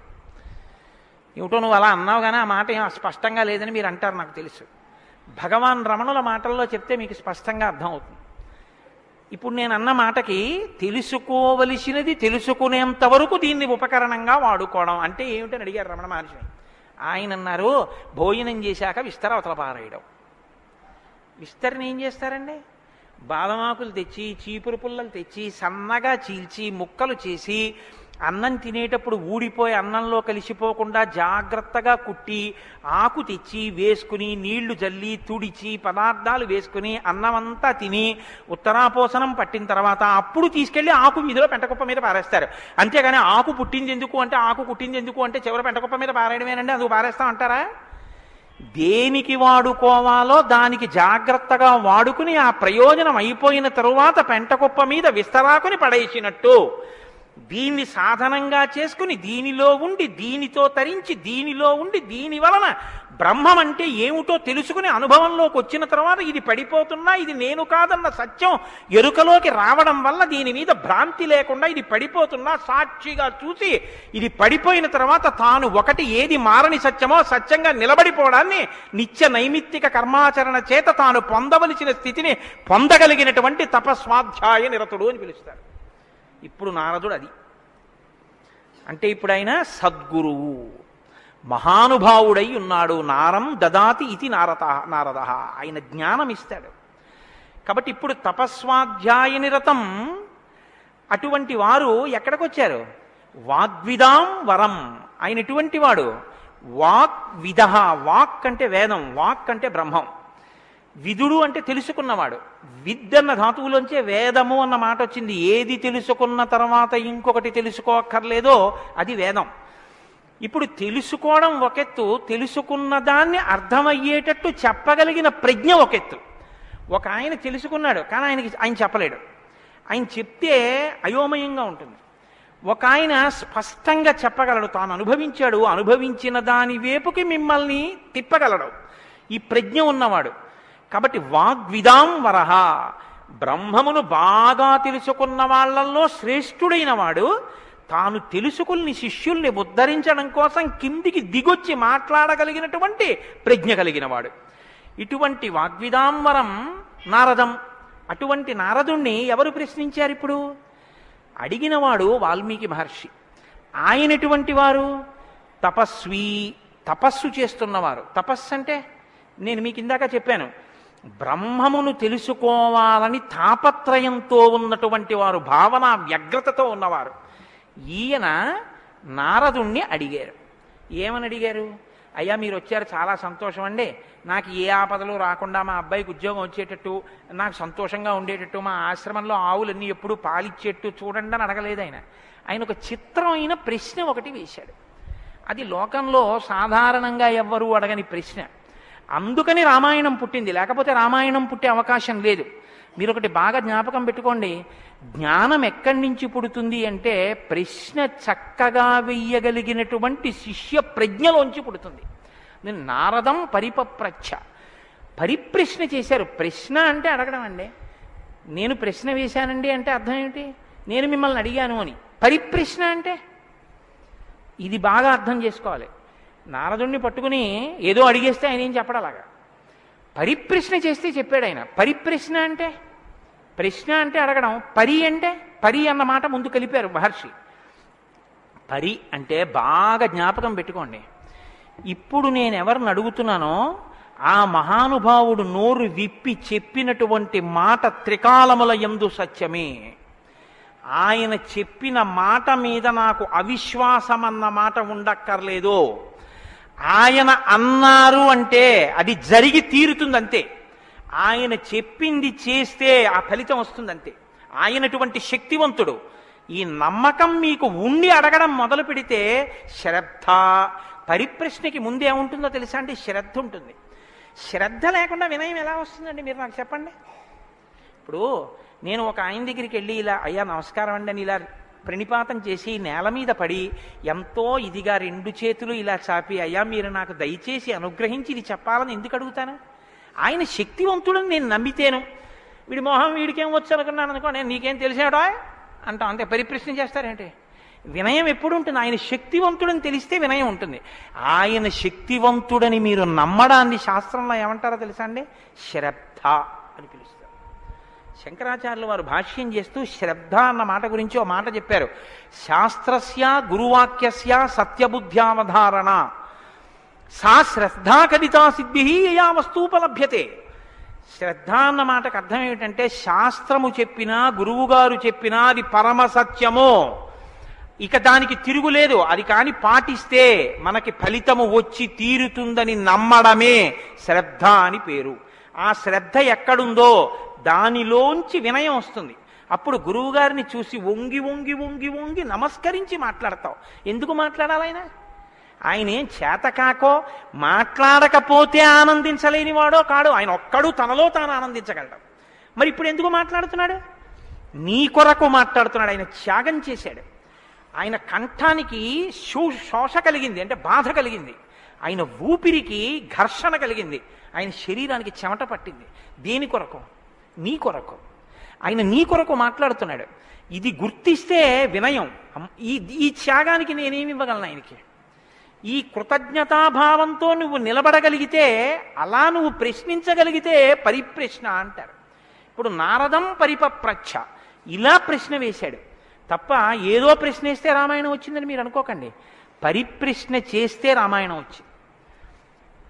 ఇప్పటి వరకు నారదుడు ఏం మాట్లాడలేదు. మీరు బాగా గమనించండి. వచ్చాడంతే. లోపలికి వచ్చారు, వాల్మీకి మహర్షి చూశారు, అర్ఘ్యపాద్యాదులు ఇచ్చారు, కూర్చోబెట్టారు. ఇప్పుడు పరిప్రశ్న చేస్తున్నారు. ఏ ప్రశ్న వేస్తే అసలు రామాయణం గురించి చెప్పారు ఆయన?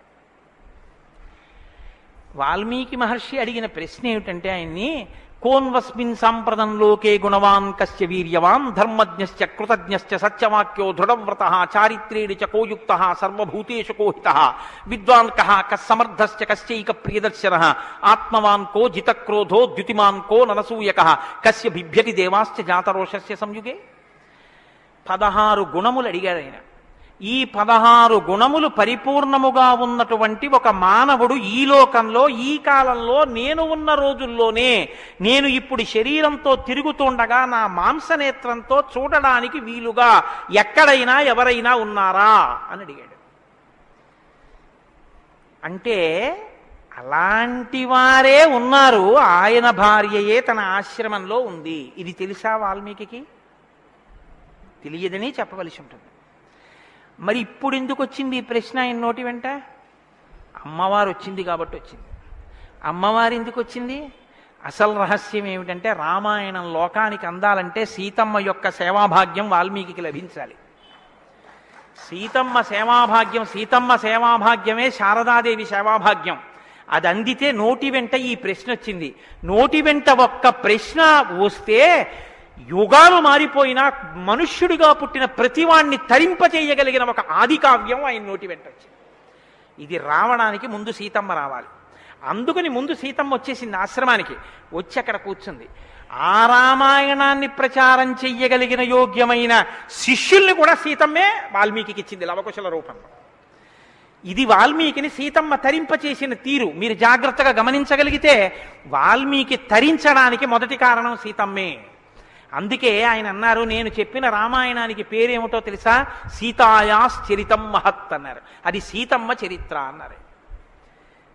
తల్లి ఎంత గొప్ప తల్లో మీరు ఆలోచించండి. అందుకే సీతమ్మ ఒకరు, శారదమ్మ ఒకరా? కాదు, సీతమ్మే శారదమ్మ. కాబట్టే అంత జ్ఞానం వాల్మీకి ఇచ్చి ఈ ప్రశ్న వేయించింది. ఎందుకు వేయించాలి? సీతమ్మ వెళ్ళిపోతే రామావతారం వెళ్ళిపోతుంది. ఇక సీతమ్మ వెళ్ళిపోతుంది. ఆ రోజులు వచ్చేసాయి. అప్పటికి ఆ రోజు వచ్చేసింది. ఎందుకంటే ఇక అశ్వమేధయాగం చేసేస్తాడు రాముడు. అశ్వమేధయాగం చేస్తే సీతమ్మ కనపడుతుంది రాముడికి. సీతమ్మ రాముడికి కనపడితే వేరొకసారి పాతివ్రత్యాన్ని నిరూపించుకోమని చెప్తాడు. ఎందుకు చెప్తాడంటే ఎప్పుడు లోకం కోసం, తన కోసం కాదు. ఈ మాట అనగానే ఆవిడ అంటుంది, నా ప్రయోజనం అయిపోయిందా, నీకు భార్యగా నీ వంశాన్ని నిలబెట్టడానికి. రామకథ నరుడి కథ బాగా గుర్తుపెట్టుకోండి. రామకథ దేవుడి కథని మీకు జరిగితే మీకు ఎంత పనికొస్తుందో నేను చెప్పలేను. రామకథ నరుడి కథని మీరు వినండి, మీకు పనికొస్తుంది. అందుకే సీతమ్మ ఈ మాట అంది, నేను ఎందుకు వచ్చానో తెలుసా నీ పక్కకి, నీ వంశం తరించాలి. నీ వంశం తరించాలంటే నీకు పితృరుణం తీరాలి. పితృరుణం తీరాలంటే నీకు బిడ్డలు కనాలి. నీకు బిడ్డలు పుట్టాలి అంటే నా సహకారం ఉండాలి. నేను నా శరీరాన్ని త్యాగం చేస్తే నా కడుపులో ఉన్న బిడ్డలు కూడా పోతారు. పోతే నీకు పితృరుణం తీరదు. నువ్వు ఏకపత్ని వృతుడవు, ఇంకొక బిడ్డని, ఇంకొక ఆడదాన్ని స్వీకరించవు, నీ వంశం ఆగిపోతుంది. నా కారణంగా నీ వంశం ఆగకూడదు. నీ వంశం కొనసాగడానికి నీకు బిడ్డల్ని ఇచ్చాను. నా ప్రయోజనం అయిపోయింది, నేను వెళ్ళిపోతున్నానని భూమిలోకి వెళ్ళిపోయింది ఆవిడ. ఆవిడ వెళ్ళిపోయిన తర్వాత ఇక రామావతారం లేదు. సరయూ నదిలో ప్రవేశించి రామావతారం కూడా పూర్తి. ఇప్పుడు రామావతారం పూర్తయిపోకముందే సీతమ్మ రామాయణం పలికించాలి. వాల్మీకితో పలికించాలంటే ఈ సన్నివేశాన్ని సృష్టించాలి. నారదుణ్ణి పిలిపించింది ఆవిడ. కాబట్టి వచ్చాడు మహానుభావుడు. వస్తే ఆయన ఈ ప్రశ్న అడిగాడు. ఇప్పుడు ఇంత ఆర్తితో ఈ ప్రశ్న అనుకోకుండా నోటి వెంట వస్తే తప్ప రామాయణ కథ ప్రారంభం కాదు. అందుకని అడిగాడు, కోన్వస్మిన్ సాంప్రతంలోకే గుణవాన్ కస్య వీర్యవాన్. ఈ కాలంలో నారద మహర్షి ఇప్పుడు నేను చూడడానికి వీలుగా నేను అడిగిన మహానుభావుడు ఎవరైనా ఉన్నాడా? ఎవరు? 16 గుణములున్నవాడై ఉండాలి. గుణమన్న మాటకు అర్థం ఏమిటి? తాను గురుముఖత నేర్చుకున్నటువంటి విద్య ఏ కాలమునందు ప్రవర్తనలో ఎలా ప్రకాశించాలో అలా ప్రకాశిస్తే అది గుణముగా కనపడుతుంది. మా గురువుగారు నన్ను, నాయనా ఒరే కోటేశ్వరరావు, గోవులకు సేవ చెయ్యరా అని చెప్పారనుకోండి. నేను అలా గుళ్ళోకి వెళ్ళిపోతున్నాను, ఓ అరడజన అరటిపళ్ళు పట్టుకుని దేవాలయంలోకి వెడుతున్నాను. ఒక ఆవు నా వంక చూసి ఇలా ఇలా ఇలా ఇలా నోరు చాపింది. నేను ఆ ఆవుని దవడ మీద ఒక్క దెబ్బ కొట్టి గుళ్ళోకి వెళ్ళాను. మా గురువుగారు సంతోషించచ్చా? మా గురువుగారు చెప్పారు, రే పరాశక్తికి ఆవుకి తేడా లేదురా అని చెప్పారు. ఇప్పుడు నేనేం చెప్పాలి? నేను లోపలికి వెళ్ళి అర్చకుడికి ఇస్తే నివేదన చేస్తాడు. ఇక్కడో నా తల్లి ఎదురొచ్చి నా దగ్గర ప్రత్యక్షంగా తింటానని అడుగుతోంది. అమ్మ ఏమి భాగ్యం, అక్కడ ఇంకా తొక్క తీసి పెట్టాలి, ఇక్కడ తొక్కతో తినడానికి సిద్ధంగా ఉన్నావు. నా చేత్తో పెట్టుకుంటాను. 2 చెప్పులు ఇప్పి గభాల్లో 2 అరటిపళ్ళు నేను పెట్టాలి. పెడితే నేను గురువాక్యాన్ని అనుష్ఠానంలోకి తెచ్చుకున్నవాడిని. ఇప్పుడు గుణముగా ప్రకాశిస్తుంది. కోటేశ్వరరావు గారండే వాళ్ళ గురువు గారు చెప్పింది గుర్తు పెట్టుకుని ఆవుకి 2 అరటిపళ్ళు పెట్టాడు. అదో గుణం. అంటే నేను నా గురించి చెప్పుకుంటున్నాను అనుకోకండి, నేనే అటువంటి పుణ్యకార్యాలు చేసిన వాడిని కాదు మహాప్రభు. ఏదో ఉదాహరణకి చెప్పానంతే, అదే స్వోత్కర్ష కోసం చెప్పిన వాడిని కాదు. కాబట్టి గుణము అంటే విన్నది, చదువుకున్నది, ప్రవర్తనయందు ఆ సందర్భంలో ప్రకటనమైతే, ప్రకాశిస్తే గుణం అవుతుంది. అలా ఉన్నాయా ఎవరికైనా? అలా ఉన్నవాడు ఉన్నాడా? గురువుగారి దగ్గర నేర్చుకున్నవి అనుష్ఠానంలోకి వచ్చేటప్పటికి గురువు ఏం చెప్పారో అలా ప్రవర్తించిన వాడు ఉన్నాడా? మీరు ఇలా వినండి రామాయణాన్ని. ఇంక తర్వాత కోన్వస్మిన్ సంప్రదంలోకే ఎప్పుడో కాదు వామనమూర్తి ఉన్నారు, నరసింహావతారం ఉందని చెప్పకు. ఇప్పుడున్నాడా? ఇది వాల్మీకి ప్రశ్న. కోన్వస్మిన్ సంప్రదంలోకే గుణవాన్ కస్య వీర్యవాన్. వీర్యవాన్ అంటే వీర్యవంతుడున్నాడా? వీర్యవంతుడంటే ఎటువంటి యుద్ధం వచ్చినా చెక్కు చెదరకుండా తానుగా నిలబడి తనలో ఏ మార్పు లేకుండా బయట మార్పు తేగలిగిన వాడు, ఎంతమందినైనా పడగొట్టగలిగిన వాడు. అటువంటి వాడు ఉన్నాడా? ఉంటే వీర్యవాన్. కోన్వస్మిన్ సంప్రదంలోకే గుణవాన్ కస్య వీర్యవాన్ ధర్మజ్ఞస్య. ధర్మం తెలుసుకున్నవాడు ఉన్నాడా? ధర్మం తెలియడం అంటే మీరు బాగా గుర్తుపెట్టుకోండి ఒకటి. ధర్మం తెలియడం అంటే ఏమిటో తెలుసా అండి? అధర్మం కూడా తెలియడం. ధర్మమే తెలిస్తే పూర్ణత్వం కాదు. ధర్మం తెలియడం అంటే అధర్మం కూడా తెలియడం. ఏది చెయ్యాలో తెలియడం అంటే ఏది చెయ్యకూడదో కూడా తెలియడం. మీరు కొంచెం ఆలోచించండి. నేను మాట అనేసి వదిలేస్తాను, ఇప్పుడు మీరు జవాబు చెప్పక్కర్లేదు. చెయ్యమన్నది చెయ్యడం తేలిక, చెయ్యొద్దన్నది వదిలేయడం తేలిక. చెయ్యొద్దన్నది వదిలేయడమే చాలా కష్టం. మీరు చూడండి, నేను మంత్రం ఇస్తాను, 11 మార్లు చెయ్యండి రోజు, ఒక్క మాట కూడా మీకు కోతి గుర్తు రాకూడదన్నాను అనుకోండి, అలా చేయగలరా? ఇది వద్దు అని ఏదంటామో అదే చేయబుద్ధి వేస్తుంది. దేవుడికి 2 అగరత్తులు పెట్టు అన్నాను అనుకోండి, భయానికో భక్తికో 2 అగరత్తులు వెలిగించేయడం తేలిక. వద్దన్నది చేయకుండా ఉన్నవాడు ప్రజ్ఞావంతుడు. వద్దన్నది చేయకుండా ఉండాలంటే అధర్మం తెలియాలి కదండి. అధర్మం తెలియడం, ధర్మం తెలియడం, ధర్మం పాటించడం, అధర్మం విడిచిపెట్టడం, అధర్మం చేసిన వాడిని కూడా ఉండకుండా చేయడం. ఎందుకంటే వాడి వల్ల ధర్మం వ్యాప్తి చెందకుండా. ఇది ధర్మం తెలియడం. కాబట్టి ధర్మజ్ఞశ్చ కృతజ్ఞశ్చ. కృతజ్ఞశ్చ అంటే ఎవరో తనకు ఒక ఉపకారం చేశాడు, వాడు అదృష్టం అండి నన్ను సేవించుకున్నాడు అండం కాదు, ఎంత మహానుభావుడండి, నిజంగా నాకు ఎంత ఉపకారం చేశారండి, ఎంత ఉపకారం చేశారండి అని తలుచుకు తలుచుకు తలుచుకు తలుచుకు పొంగిపోగలిగినటువంటి మనసు ఉండడం. అసలు మనుష్య జన్మకు ఉండవలసిన ప్రధాన లక్షణం అదేనండి. కృతజ్ఞో నాస్తి నిష్కృతి. కృతజ్ఞత లేని వాడికి నిష్కృతి లేదు. అటువంటి కృతజ్ఞత ఉన్నవాడు ఉన్నాడా లోకంలో ఎవరైనా? ధర్మజ్ఞశ్చ కృతజ్ఞశ్చ సత్యవాక్యో. ఎప్పుడూ సత్యమే మాట్లాడాలి, మిన్ను విరిగి మీద పడిపోని నేను సత్యమే చెప్తాను అని వ్రతం పట్టినవాడు ఎవరైనా ఉన్నాడా? సత్యవాక్యో దృఢవ్రత. ఒక పని మొదలు పెడితే అనుకున్నాం కాదండి అది అలా అవుతుందా అందుకని వదిలేశాను లేండి ఇప్పుడు మార్చేశాను సంకల్పం అనకుండా తాను ఒక్కసారి నోటి వెంట ఇది చేస్తానని అంటే పిడుగులు పడిపోయినా ఆ పని చెయ్యగలిగినటువంటి వాడు, దాన్ని విడిచిపెట్టనటువంటి వాడు, అటువంటి పూనిక ఉన్నవాడు ఉన్నాడా? దృఢవ్రత. కాబట్టి కోన్వస్మిన్ సాంప్రదంలోకే గుణవాన్ కస్య వీర్యవాన్ ధర్మజ్ఞశ్చ కృతజ్ఞశ్చ సత్యవాక్యో దృఢవ్రత చారిత్రేణ చకోయుక్త. ఆయన ప్రవర్తనని చూస్తే ఇంకా మీరు వేదం చదవక్కర్లేదు. వేదం చదవక్కర్లేదంటే చదవద్దని కాదు నా ఉద్దేశం. ఆయన ప్రవర్తన చూస్తే ఆయన ఏది చేశారో అదే వేదం చెప్పింది అని గుర్తు. అటువంటి ప్రవర్తన ఉన్నవాడు ఉన్నాడా? పడుకున్నా లేచినా మాట్లాడినా కూర్చున్నా నించున్నా నడిచినా ఏం చేస్తున్నా ధర్మానికి అనుగుణంగా ప్రవర్తించగలిగినటువంటి నడవడి కలిగినటువంటి వాడు లోకంలో ఉన్నాడా?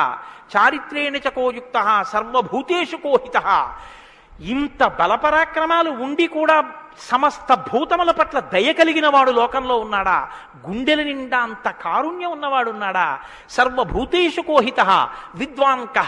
తెలుసుకోవలసినవన్నీ సమస్తము తెలుసుకున్నటువంటి విజ్ఞాని ఉన్నాడా? అటువంటి విద్వాంసుడు ఉన్నాడా? విద్వాంక కస్సమర్థశ్చ. ఎటువంటి పని అయినా సరే వీరు చెయ్యలేరు అనొచ్చేమో కానీ ఆయన ఇది చెయ్యలేరని చెప్పడానికి ఒక పని లేకుండా ఏ పనులైనా చెయ్యగలిగిన వాడు ఉన్నాడా? కస్సమర్థశ్చ కశ్చైక ప్రియదర్శన. ఎప్పుడు మీరు చూసినా చూడాలనిపించేట్టుగా ఉండేవాడు ఉన్నాడా? ఆయన యుద్ధం చేస్తుంటే వింటినారి లాగుతున్నాడు అందం. ఆయన అడవిలో నడుస్తున్నాడు అందం. ఆయన కిరీటం పెట్టుకున్నాడు అందం. ఆయన పాదపీఠం మీద పాదం పెట్టాడు అందం. ఆయన జిల్లేడు పాలు పోసుకుని జటాజూటం కట్టుకున్నాడు అందం. ఆయన ఏమీ లేదు, నారచీర కట్టుకుని కోదండం పట్టుకున్నాడు అందం. ఆయనకి కోపం వచ్చి కన్నులు ఎర్రబారాయి అందం. ఆయన బాలరాముడిగా పిలక పెట్టుకుని వెడుతున్నాడు అందం. సీతమ్మతో మాట్లాడుతున్నాడు అందం. నిద్రపోతున్నాడు అందం. అసలు ఏది చూసినా అందం. అబ్బా ఇప్పుడు అంత బాగుంటాడండి, ఆ తర్వాత బాగుంటాడండి, కొంచెం అలంకారం చేసుకుంటాడు బాగుంటుంది అనడానికి ఏమైనా ఉంటుందా? ఎప్పుడు నువ్వు చూసినా అలాగే చూడాలనిపించేటట్టుగా ఉండేవాడు ఎవరైనా ఉన్నాడా? కశ్చైక ప్రియదర్శన. ఎంత పెద్ద మాట అండి. నిద్రపోతుంటే చూసావు, నిద్రపోతుంటే చూడాలండి ఆయన సౌందర్యం. ఆ మాట ఎవరికన్నా ఉంటుందండి లోకంలో? ఏమన్నా ఆయన నిద్రపోతుంటే ఎంత బాగుంటాడండి అంటారా? ఏమన్నా ఆయన నిద్ర లేచి ఒళ్ళు విల్చుకుంటుంటే చూడాలండి ఆయన అందం ఎవరికైనా ఉందా? ఆయన యుద్ధం చేస్తుంటే చూడాలండి అందం ఎవరికైనా ఉంటుందా? ఎంతటి అందగాడు రామో. ఆయన పుంసాం మోహన రూపాయ పుణ్య శ్లోకాయ మంగళం. ఆడవాళ్లు మోహించడం కాదు, పురుషులు మోహించారు ఆయన్ని. అంతటి అందగాడు. కొన్ని కోట్ల మంది కంఠాలు కోసేశాడంతే రామావతారంలో. నెత్తుటిని ఏర్లు పారించాడు. అయినా అందం. ఈ భుజాలు అందం, గడ్డం అందం, చెక్కిళ్ళు అందం, ఆ ఆజానుబాహు వరవింద దళాయతాక్షం. ఆ కళ్ళందం, ఆ కనుబమలందం, ఆ ముక్కందం, ఆ మూతి అందం, ఆ గడ్డం అందం, ఆ కంఠం అందం, అన్నీ అందం. అందమే రాముడు, రాముడే అందం, రాముడే అభిరాముడు. అటువంటి వాడు ఉన్నాడా? కశ్చైక ప్రియదర్శన ఆత్మవాంకో. గొప్ప ధైర్యవంతుడు ఉన్నాడా లోకంలో? ధైర్యవంతుడు అంటే మీరు బాగా జ్ఞాపకం పెట్టుకోండి. ధైర్యవంతుడు అన్న మాటకు అర్థం ఏంటో తెలుసా అండి? భయం లేనివాడు అని కాదు. ధైర్యము అన్న మాటకి ఇంకో అర్థం కూడా ఉంది. ధైర్యము అంటే తాను ఏ పని మీద బయలుదేరాడో ఆ పనికి అనుగుణమైనటువంటి సంభారములను మాత్రమే దగ్గరుంచుకుని ఆ పని మీద మాత్రమే దృష్టి పెట్టి ఆ పనిని పాడు చేసేటటువంటి ఏ ఇతర ఆకర్షణీయమైనటువంటి వ్యవహారమైనా త్రోసి రాజని విడిచిపెట్టగలిగినటువంటి పూనిక ఉన్నవాడు ఉన్నాడా? నేను ఏకపత్ని వ్రతం చేస్తానన్నాడు. భార్యని రావణాసురుడు ఎత్తుకుపోయాడు. చాలా మంది వచ్చి మీద పడ్డారు. మా నాన్నగారు దక్షిణ నాయకుడు, మా వంశంలో చాలా మంది దక్షిణ నాయకులు, మా ఆవిడ దగ్గర లేదు కదండి అని ఏమైనా పొరపాటు పడ్డాడా? తాను ఏది అన్నాడో రామో దీర్ణాభిభాషతే, 2 మాటలు నాకు రావమ్మా అన్నాడు అంతే. లోకంలో అవతార పరిసమాప్తి వరకు అంతే. అలా ఉండగలిగిన వాడు ఉన్నాడా? ఆత్మవాంకో జితక్రోధో, కోపాన్ని గెలిచిన వాడు ఉన్నాడా? కోపాన్ని గెలవడం ఏమిటండి? అది ఏమైనా ఎదురుగుండా వచ్చి నిలబడుతుందా క్రోధం? ఎలా గెలుస్తారు అంటే క్రోధం ఎక్కడి నుంచి వస్తుందో మూలస్థానాన్ని గుర్తెరగడం, వికార కారణాన్ని తెలుసుకోవడమే క్రోధాన్ని గెలవడం. అంటే మీరు చూడండి, నాకండి ఎంత కోపం వచ్చేసిందో అంటాడు. ఎంత కోపం వచ్చేసిందోకి ఎక్కడి నుంచి వచ్చింది? ఇక్కడి నుంచే రావాలి కోపం. ఇక్కడి నుంచి రావడానికి అనువైన అవకాశం, వాతావరణం నువ్వు ఇస్తే రావడానికి సిద్ధంగా ఉంటుంది. మంట పుట్టడానికి సిద్ధంగా ఉన్నట్టుంటుంది అది. నువ్వు అది పుడితే ఎంత వికారంగా ఉంటావో, నీ ముఖం ఎలా ఉంటుందో, ఎంత జేవురించుకుని ఉంటుందో, ఎలా అరుస్తావో, నీ చేతులు ఎలా ఉంటాయో ఓసారి ఆ టైంలో వీడియో తీసి చూసుకో ఎలా ఉంటుందో. అసహ్యం వేస్తుంది మన మీద. మనకి అదేంటంటే అలా ఉన్నాననిపిస్తుంది. ఇన్ని వికారములు ఇది వస్తే వస్తున్నాయని తెలుసుకుని అది రాకుండా తొక్కి పెట్టగలిగిన వాడు ఉన్నాడా? అలా ఉంటే జితక్రోధో, అలాంటి వాడు ఉన్నాడయా లోకంలో? ఆత్మవాన్కో జితక్రోధో ద్యుతిమాన్కో, అపారమైనటువంటి కాంతి కలిగిన వాడు ఉన్నాడా? ద్యుతిమాన్కో ననసూయక, అసూయని గెలిచిన వాడు ఉన్నాడా? తనకన్నా గొప్పవాడు కనపడితే ఆహాహా మహాత్ములు ఎంత గొప్ప పరిశ్రమ చేశారో, ఇంత గొప్పవాడు అయ్యాడని నమస్కారం చేసి తెలుసుకోవాలి.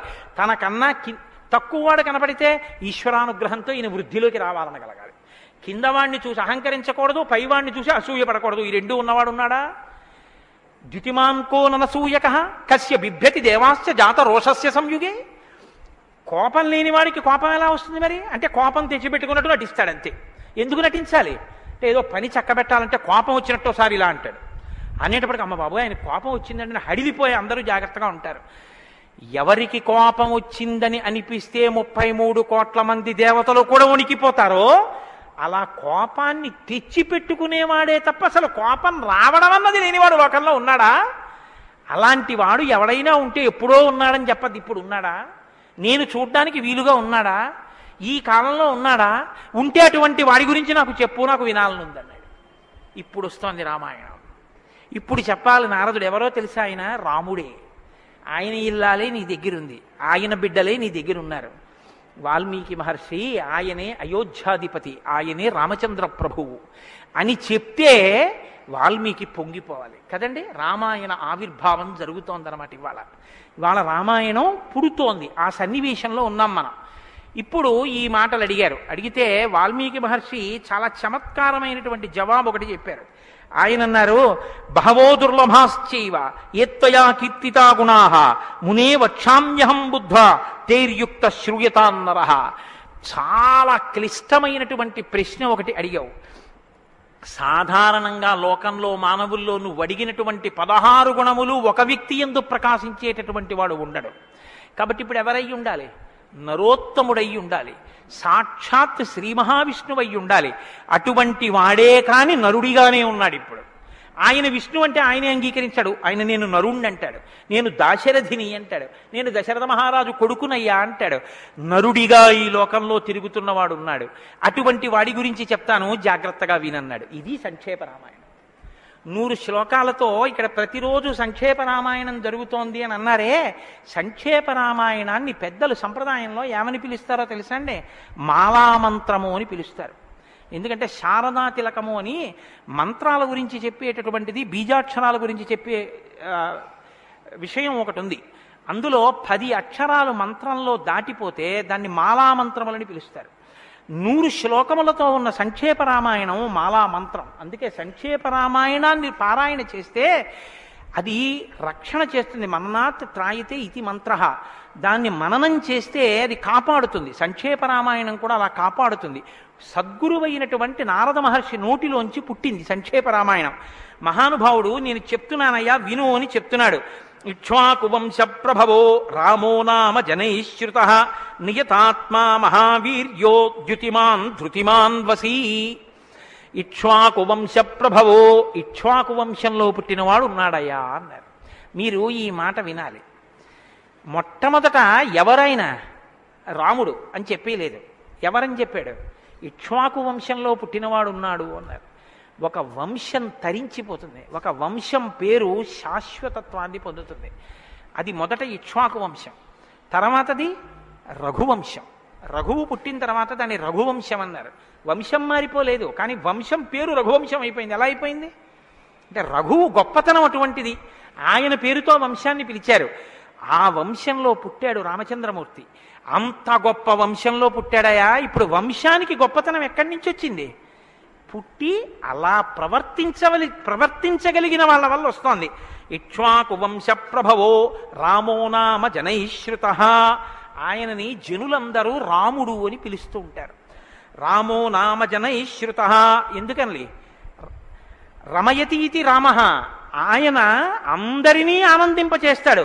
రమంతే అస్మిన్ ఇతి రామ, ఆయన యందు యోగులు రమిస్తారు. యోగులు రమించడం అంటే బాహ్యంలో తిరిగేటటువంటి మనస్సుని బుద్ధిని నిగ్రహించి వెనక్కి తిప్పి ఆత్మలోకి దింపి తాను ఒకటిగా నిలబడిపోయి పొందేటటువంటి ఆనందమేదో అది సాకారమును పొందితే రాముడు. కాబట్టి యోగులు రమించేటటువంటి స్వరూపమేదో దానికి రామ అని పేరు. కాబట్టి రామో నామ జనైశ్రుత నియతాత్మా మహావీర్యో ద్యుతిమాన్ ధృతిమాన్ వసీ. నువ్వు చెప్పినటువంటి గుణములన్నీ ఉన్నవాడు, దానితో పాటుగా వసీ ఇంద్రియములను నిగ్రహించినటువంటి వాడు. ఇంద్రియాల్ని నిగ్రహించడం అన్న మాట మీరు రామాయణంలో చాలా జాగ్రత్తగా గమనించి తెలుసుకోవలసింది. ఇంద్రియాల్ని నిగ్రహించడం అంటే ఏమిటో తెలుసా అండి? మనసు దేన్ని చూస్తే, దేన్ని వింటే కదిలిపోతుందో, ప్రశాంతంగా ఉన్నది అలజడిని పొందుతుందో దాన్ని చూడకుండా, దాన్ని వినకుండా బలవంతంగా నిగ్రహించడం ఎటువంటిదో తెలుసా అండి? ఒక త్రాచుపాము అలా వెళ్ళిపోతోంది, గభాల్ని ఇలా చూశాడు, అయ్య బాబోయ్ త్రాచుపామును పెద్ద గెంతు గెంతాడు. అది అకస్మాత్తుగా ఏమైందంటే ఆ గెంతడంలో త్రాచుపాము యొక్క పడగ మీద 2 కాళ్ళు వేసి తొక్కాడు. ఇప్పుడు త్రాచుపాము తల పైకి ఎత్తలేకపోతుంది. ఇప్పుడు తను త్రాచుపాము నా కాళ్ళ కింద ఉంది, నన్ను ఏం చేస్తుంది అని ఉండగలడని మీరు అనుకుంటున్నారా? అతను గడగడ వణికిపోతూ చెమట్లు పట్టేస్తున్నాయి. ఎందుకంటే నేను త్రాచుపాము మీద ఉన్నాను, అది తోక కదుపుతోంది, తోకతో కాళ్ళు చుడుతోంది. ఈ కంగారులో ఏం చేస్తాడంటే త్రాచుపాము మీద తాను నిలబడి ఉండగా ఇక త్రాచుపాము తను ఏం చెయ్యలేదన్న స్థితిలో ఉన్నా ఎప్పుడో ఒకప్పుడు త్రాచుపాము మీద కాలు తీసేస్తాడు, కంగారు పడిపోయి తీసేస్తాడు. ఎప్పుడో అప్పుడు కాలు తీయడం కోసమే పాము చూస్తుంటుంది, కాటు వేసేసి పుట్టలోకి వెళ్ళిపోతుంది, లేకపోతే ఎక్కడికో అక్కడికి వెళ్ళిపోతుంది. రావణుడు చేసే తపస్సు, రావణుని యొక్క ఇంద్రియ నిగ్రహం అటువంటివి. బలవంతంగా అణిచి పెడతాడు. అవకాశం రాగానే అది ఒక్కసారి జడలు విప్పి ప్రళయతాండవం చేసి రావణుణ్ణి పడగొడుతుంది. మండోదరి చెప్పింది ఈ మాట, నా సొంతం కాదు. రాముడు అలా కాదు, విచారణ చేసి ఉంటాడు. అర్థమనర్థం భావయ నిత్యం అంటారు శంకరాచార్యులు వారు. నారీస్తన భరణాభీదేశం దృష్ట్యా మాగా మోహావేశం ఏతత్ మాంసవసాది వికారం మనసి విచింత్య వారం వారం అంటారు. మనసు దేని చేత కదిలిపోతోందో దాని యథార్థ స్వరూపాన్ని బాగా విచారణ చేస్తారు. విచారణ చేసి ఈ పాటి దానికా నా ఒంట్లో ఉన్నటువంటి శక్తి అంతటినీ ఖర్చు చేసేస్తున్నాను అని మనసుని మరల్చే ప్రయత్నం చేసి ఆ వస్తువు తన కళ్ళ ముందు కనపడినా ఇంకా ఆయన మనసు చెక్కు చెదరదు, ఆ స్థితిని పొందుతాడు. ఇది శంకరాచార్యులు వారు నేర్పుతారు లోకానికి. గురువు చెప్పే మాట అంటే అలా ఉంటుంది. ఆయన ఎంత చమత్కారంగా అన్నారో చూడండి. నారీస్తన భరణాభీదేశం దృష్ట్యామోగా మోహావేశం. ఎందుకంత వెర్రెక్కిపోతున్నావు? యవ్వనం ఒంట్లో ఉండి ఓపికన్న కాలంలో నీ శరీరం కన్నా స్త్రీ శరీరంలో 2 వికారాలు ఉన్నాయి. శరీరపు ఊర్ధ్వభాగంలో 2 చోట్ల మాంసపు ముద్దలు పైకి పొటమరించాయి.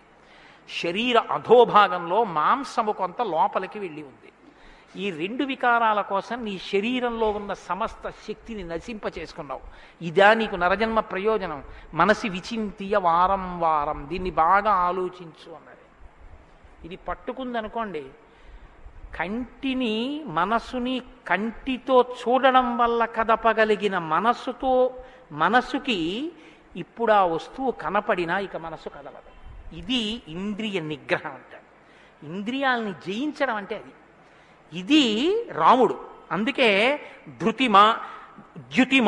ధృతిమాన్ వసీ, అపారమైన శక్తితో ఉంటాడు, సంకల్పశక్తితో ఉంటాడు, ఇంద్రియములను జయించిన వాడై ఉంటాడు. బుద్ధిమాన్ నీతిమాన్ వాగ్మి శ్రీమాన్ శత్రునిబర్హణ విపులాంసో మహాబాహు కంబుగ్రీవో మహాహను. నిజంగా శ్రీరామాయణాన్ని ప్రతి శ్లోకం ప్రతి మాట వ్యాఖ్యానం చేస్తే 42 రోజులు ఏమిటండి? నేను రిటైర్ అయిపోయే వరకు చెప్పినా శ్రీరామాయణం అయ్యేదేం కాదు, కానీ ఏదో 42 రోజుల్లో పూర్తి చేశాను అనిపించుకోవడం అంతే. కాబట్టి బుద్ధిమాన్ నీతిమాన్ వాగ్మి అన్ని విద్యలు తెలుసున్నవాడు, శ్రీమాన్ ఐశ్వర్యం ఉన్నవాడు, శత్రు నిబర్హణ శత్రువులను నిగ్రహించగలిగినవాడు, విపులాంసో ఎత్తైన మూపున్నవాడు, మహాబాహు బలిశిర బాహువులున్నవాడు, కంబుగ్రీవో కంఠం వంటి శంఖం వంటి కంఠం ఉన్నవాడు, మహాహను చెక్కిళ్ల పైభాగం చాలా ఉన్నతంగా ఉన్నటువంటి వాడు. అటువంటి మహానుభావుడు ఈ లోకంలోనే ఉన్నాడు. ప్రజాపతి సమశ్రీమాం ధాతారి పురుషూదన రక్షితా జీవలోకస్య ధర్మస్య పరిరక్షిత రక్షితా స్వస్య ధర్మస్య స్వజనస్య చ రక్షిత వేద వేదాంగతత్వజ్ఞో ధనుర్వేదే చ నిష్ఠితః. ఎంత గొప్పగా మాట్లాడారండి నారద మహర్షి. నిజంగా ప్రజాపతి సమశ్రీమాన్, ఈ ప్రపంచాన్నంతటినీ పోషించగలిగినటువంటి వాడు సాక్షాత్ శ్రీ మహావిష్ణువు. ధాతారి పునిషూదన శత్రువులను నిగ్రహించగలిగిన వాడు, రక్షితా జీవలోకస్య ఈ లోకాలన్నింటినీ రక్షించగలిగిన వాడు, ధర్మస్య పరిరక్షిత ధర్మాన్ని రక్షించేటటువంటి వాడు. ధర్మాన్ని రక్షిస్తాడు కాబట్టి అధర్మాన్ని నిగ్రహిస్తాడు కూడా. ధర్మస్య పరిరక్షిత రక్షిత స్వస్య ధర్మస్య తన ధర్మాన్ని తాను రక్షించుకుంటాడు. రక్షిత స్వస్య ధర్మస్య స్వజనస్య చ రక్షిత అందరినీ రక్షిస్తే మరి స్వజనులు ఎవరు అంటే ఆయననే నమ్ముకుని ఉన్న వాళ్ళెవరో ఆ వారి రక్షణ యందు మరింత అప్రమత్తంగా ఉండేటటువంటి స్వరూపం ఉన్నటువంటి వాడు. అటువంటి వాడు సచ సర్వగుణోపేత కౌసల్యానందవర్ధన సముద్ర ఇవ గాంభీర్యే ధైర్యేణ హిమవానివా. ఇందులోంచేనండి వాల్మీకి మహర్షి చెప్పిన శ్లోకాల్లోంచే తర్వాత ఉపమానాలన్నీ వచ్చాయి. ఇప్పటికీ మనం చూడండి ఆయన మేరునగ ధీరుడండి అంటాం. ఆయన్ని పోల్చి చెప్పేటప్పుడు హిమవత్ పర్వతము వంటి వాడు, సముద్రము వంటి గాంభీర్యం ఉన్నవాడు అని చెప్పారు నారద మహర్షి. సముద్రం చూడండి ఎంత గంభీరంగా ఉంటుందో. సముద్రం కడుపులో ముత్యాలు, రత్నాలు, వజ్రాలు ఇన్నుంటాయి. ఇన్ని ఉన్నా కప్పి ఉంచుతుంది. సముద్రంలో బడబాగ్ని ఉంటుంది, కానీ తాను మాత్రం చల్లగా ఉంటుంది. సముద్రం ఒడ్డుకొస్తుంది, వచ్చి మీ కాళ్ళు తాను కడుగుతుంది. చేతకానిది ఎదురొచ్చి మీ కాళ్ళు కడిగిందని మీరు ధూర్తతనంతో లోపలికెడితే మిమ్మల్ని తనలో కలుపుకుంటుంది. ఎదురొచ్చి మీ దగ్గరికి వస్తోంది కదా అని మీ కాలి చెప్పు తీసి అందులో వేస్తే తీసుకొచ్చి అవతల బారేస్తుంది ఒడ్డున. ఇది సముద్రం యొక్క గాంభీర్యం. తాను ఉప్పు కయ్యగా ఉంటుంది, పర్వదిన స్నానానికి పనికొస్తుంది. ఇన్నిటిని కప్పిపుచ్చి నిలబడగలిగినటువంటి స్వరూపం సముద్రం. కడుపులో బడబాగ్ని ఉన్నా, సీతాపహరణమే జరిగిన, తండ్రే మరణించిన, రాజ్యమే పోయినా, అరణ్యంలో తిరిగిన, జుట్టు తీసేసిన, జిల్లేడు పాలు పోసుకుని ఆఖరికి ఆ జటలు కట్టుకున్న, నారచీర కట్టుకున్న, పాదాలకి చెప్పులే లేకపోయినా, అగ్నిహోత్రాన్ని చంకన తగిలించుకున్న, అడవిలో మృగాన్ని బాణం పెట్టి కొట్టి చర్మం ఒలిచి మాంసం తీసి తెచ్చి సీతమ్మ వండితే తప్ప తినలేని స్థితిలో రాజారాముడైనటువంటి వాడు బ్రతకవలసి వచ్చిన తెల్లవారుజామున 4 గంటల సమయంలో దాహమేస్తున్న ఏనుగు నదిలో తొండం పెట్టి నీళ్లు తాగడానికి కూడా భయపడినంత చలికాలంలో కూడా వెళ్ళి స్నానం చెయ్యగలిగిన మొనగాడు. ఇన్ని కష్టాలు కడుపులో పెట్టుకుని కూడా పైకి చెక్కు చెదరకుండా ఉండగలిగినటువంటి గంభీరమూర్తి ఆయన యా రాముడంటే అన్నాడు నారదుడు. కాబట్టి సముద్ర ఇవ గాంభీర్యే ధైర్యేణ హిమవానివా, ధైర్యంలో హిమవత్ పర్వతం వంటివాడు. పర్వతాన్ని చూడండి, వర్షధారల చేత కొట్టబడుతుంది, పిడుగులు పడిపోతాయి. ఆ పర్వతం మీదే చెట్లు పెరుగుతాయి, ఆ పర్వతం మీదే సింహాలు తిరుగుతాయి, పులులు తిరుగుతాయి. ఆ సముద్రానికి కన్నాలు పెట్టి పావులు పడుకుంటాయి. చిట్టెలుకలు కన్నాలు చేసి ఆ పర్వత పాదాల మీద తిరుగుతుంటాయి. ఎలుక కన్నం పెట్టి తనలో దూరిందని బెంగపెట్టుకోదు, ఒక ధూర్తుడు కాళ్లతో పైకెక్కాడని బెంగపెట్టుకోదు, వర్షధారలు కొట్టాయని కదలదు, పిడుగులు పడ్డాయని చెక్కు చెదరదు, పులులు సింహాలు తిరుగుతున్నాయని బెంగపెట్టుకోదు, మహాత్ములు తన మీద నడుస్తున్నారని పొంగిపోదు, తన మీద ఈశ్వరుడి దేవాలయం కట్టారని పరవశించిపోదు, తాను అలాగే నిలబడి ఉంటుంది. చెక్కు చెదరక నిలబడగలిగినటువంటి పర్వతం ఎటువంటిదో రాముడు అటువంటి వాడు. ఇది నారదుడు ఒక నరుడిగా ఆయనకున్న లక్షణాలు చెప్తున్నాడు. ఇవి నీవు సంతరించుకో, కొన్నైనా ప్రతిదానికి విచలితుడవైపోవడం కాదు, ప్రతి చిన్నదానికి కదిలిపోవడం కాదు, ధైర్యంగా నిలబడగలగాలి. నాకు కాకపోతే ఎవరికి వస్తాయి? వస్తాయి కష్ట సుఖాలు అనేటటువంటివి చేసుకున్న కర్మను అనుసరించి అని నిలబడగలిగినటువంటి స్థితి రామాయణం ఇస్తుంది. విష్ణునా సదృశో వీర్యే సోమవత్ ప్రియదర్శన కాలాగ్ని సదృశ క్రోధే క్షమయా పృథివీ సమః. ఏమి శ్లోకాలు వాడారండి సంక్షేప రామాయణంలో మహానుభావుడు. విష్ణునా సదృశో వీర్యే, ఆయనతో పోల్చడానికి విష్ణు ఒక్కడే ఉన్నారు. ఎందుకంటే ఇంకా ఆయనతో పోల్చడానికి అటువంటి వాడు ఇంకొకడెవరు ఉంటారు? విష్ణువుని విష్ణువుతోనే పోల్చాలి.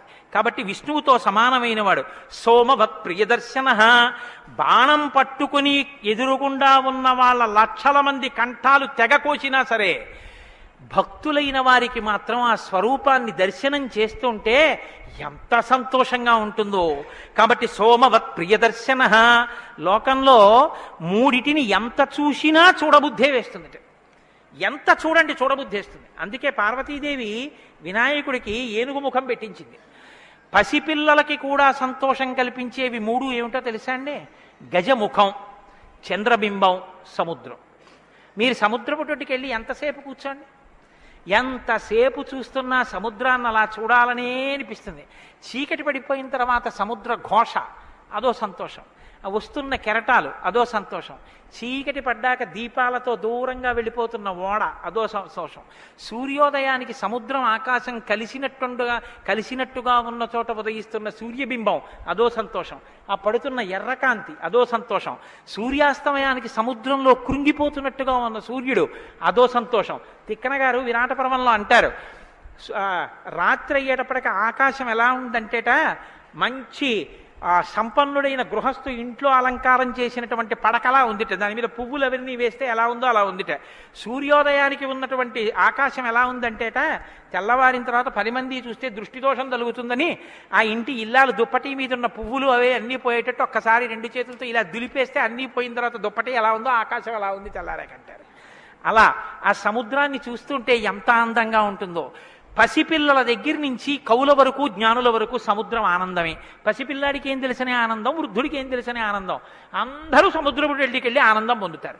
ఆఖరికి తుఫాను సమయంలో సముద్రం చూడడం అదో సంతోషం కొంతమందికి. కాబట్టి సముద్రం. 2 చంద్రబింబం. చంద్రబింబాన్ని ఎంతసేపు చూడండి సంతోషం. రామాయణంలో వాల్మీకి మహర్షి వర్ణిస్తారు సుందరకాండలో చంద్రబింబాన్ని, ఏమి వర్ణనలో ఆ సర్గలు. కాబట్టి చంద్రబింబం. 3 ఏనుగు.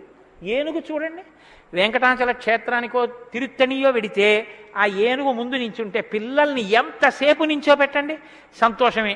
ఆ తొండం ఇలా ఇలా ఆడిస్తూ ఆ ఏనుగు అలా నిలబడి అరటిపండు ఎత్తి నోట్లో పెట్టుకుని ఆ దుమ్ము తీసి మీద పోసుకుని స్నానం చేసి తెల్లటి దంతాలు, దాని స్వరూపం, దాని చిన్ని చిన్ని కళ్ళు, దాని వెంట్రుకలు, దాని తోక, పెద్ద పెద్ద కాళ్ళు, ఇంతంత గోళ్ళు, గుండ్రంగా పాదాలు. ఆ ఏనుగుని ఎంతసేపు చూసినా అబ్బాయి ఇంకేం చూస్తానులేండి అనిపించదు, అలా చూడబుద్ధి వేస్తుంది.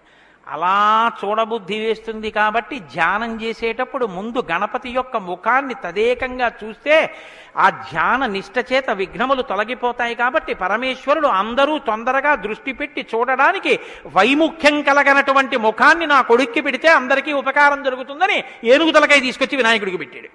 అది కారణం. వినాయకుడికి ఏనుగు తలకాయ ఉండడానికి కారణాల్లో అదొకటి. కాబట్టి విష్ణునా సదృశో వీర్యే సోమవత్ ప్రియదర్శన కాలాగ్ని సదృశ క్రోధే. క్రోధం, కోపం వచ్చిందా కాలాగ్ని ఎటువంటిదో అటువంటి వాడు. క్షమయా పృథివీ సమః. ఈ భూమికి ఎంత ఓర్పో రాముడికి అంత ఓర్పు. నిద్రలేస్తూనే భూమిని తంతాం, భరిస్తుంది. మలమూత్రాలు భూమి మీద విసర్జిస్తాం, భరిస్తుంది. ఉమ్మి భూమి మీద వేస్తాం, ఊరుకుంటుంది. పోనీ ఏదో పొరపాటునొచ్చింది వేరు. కావాలని ఒక రకమైన తాంబూలం వేసుకుని బొమ్మడమే ప్రయోజనంగా నెత్తురు కక్కుకునేవాడు కక్కుకున్నట్టు భూమి మీద ఎర్రటి మరకలు పడేటట్టు అదే పనిగా ఉమ్మి వేసేటటువంటి వాడిని కూడా భరించినటువంటి భూమాత యొక్క ఓర్పుని ఎంత స్తోత్రం చేయాలి నిజంగా. కాబట్టి అన్నం కావాలి, నాగలి పెట్టి అమ్మ గుండెల మీద చీరుతాం. ఇల్లు కట్టుకోవాలి, శంకుస్థాపన పేరుతో గుణపాలు పెట్టి అమ్మ గుండెల మీద గుచ్చుతాం. ఆఖరికి ఇంత సంపాదించి ఇంత కీర్తి తెచ్చి మా నాన్నగారు, మా బాబాయ్ గారు, మా మేనమావ, మా ఆయన ఇన్ని బంధుత్వాలు పెట్టుకున్న వాళ్ళు ఆ ఊపిరి ఆగిపోగానే తీసుకెళ్లి బయట చిరిగిపోయిన బొంతో చాపో వేసి పడుకోబెట్టి కొత్త చాప తెచ్చి 4 కర్రలకేసి తాడేసి కట్టి తీసుకెళ్లిపోతుంటే ఆఖరణ పుచ్చుకునేది ఈ తల్లి ఒక్కతే. ఎవ్వరు ఇంట్లో ఒక్క రాత్రి కూడా ఉంచుకోరు. యావత్ పవనో నివసతి దేహే తావత్ పృచ్చతి కుశలంగేహే గతవతి వాయౌ దేహాపాయే భార్యా బిభ్యతి తస్మిన్ కాయే అంటారు శంకర భగవత్పాదులు. అటువంటి ఈ తల్లిది ఎంత ఓర్పో, ఎన్ని అపచారములు చేసినా కూడా కడుపులో పెట్టుకునేటటువంటి అమ్మ స్వరూపమైనటువంటి భూమికి ఎంత ఓర్పు ఉందో అంత ఓర్పు కలిగిన వాడయ్యా రామచంద్రమూర్తి. కాబట్టి ధనదేన సమస్యాగే సత్యే ధర్మ ఇవాపరః. కుబేరుడు ఎంతటి ధనవంతుడో అంతటి మహానుభావుడు, అటువంటి త్యాగం ఉన్నవాడు.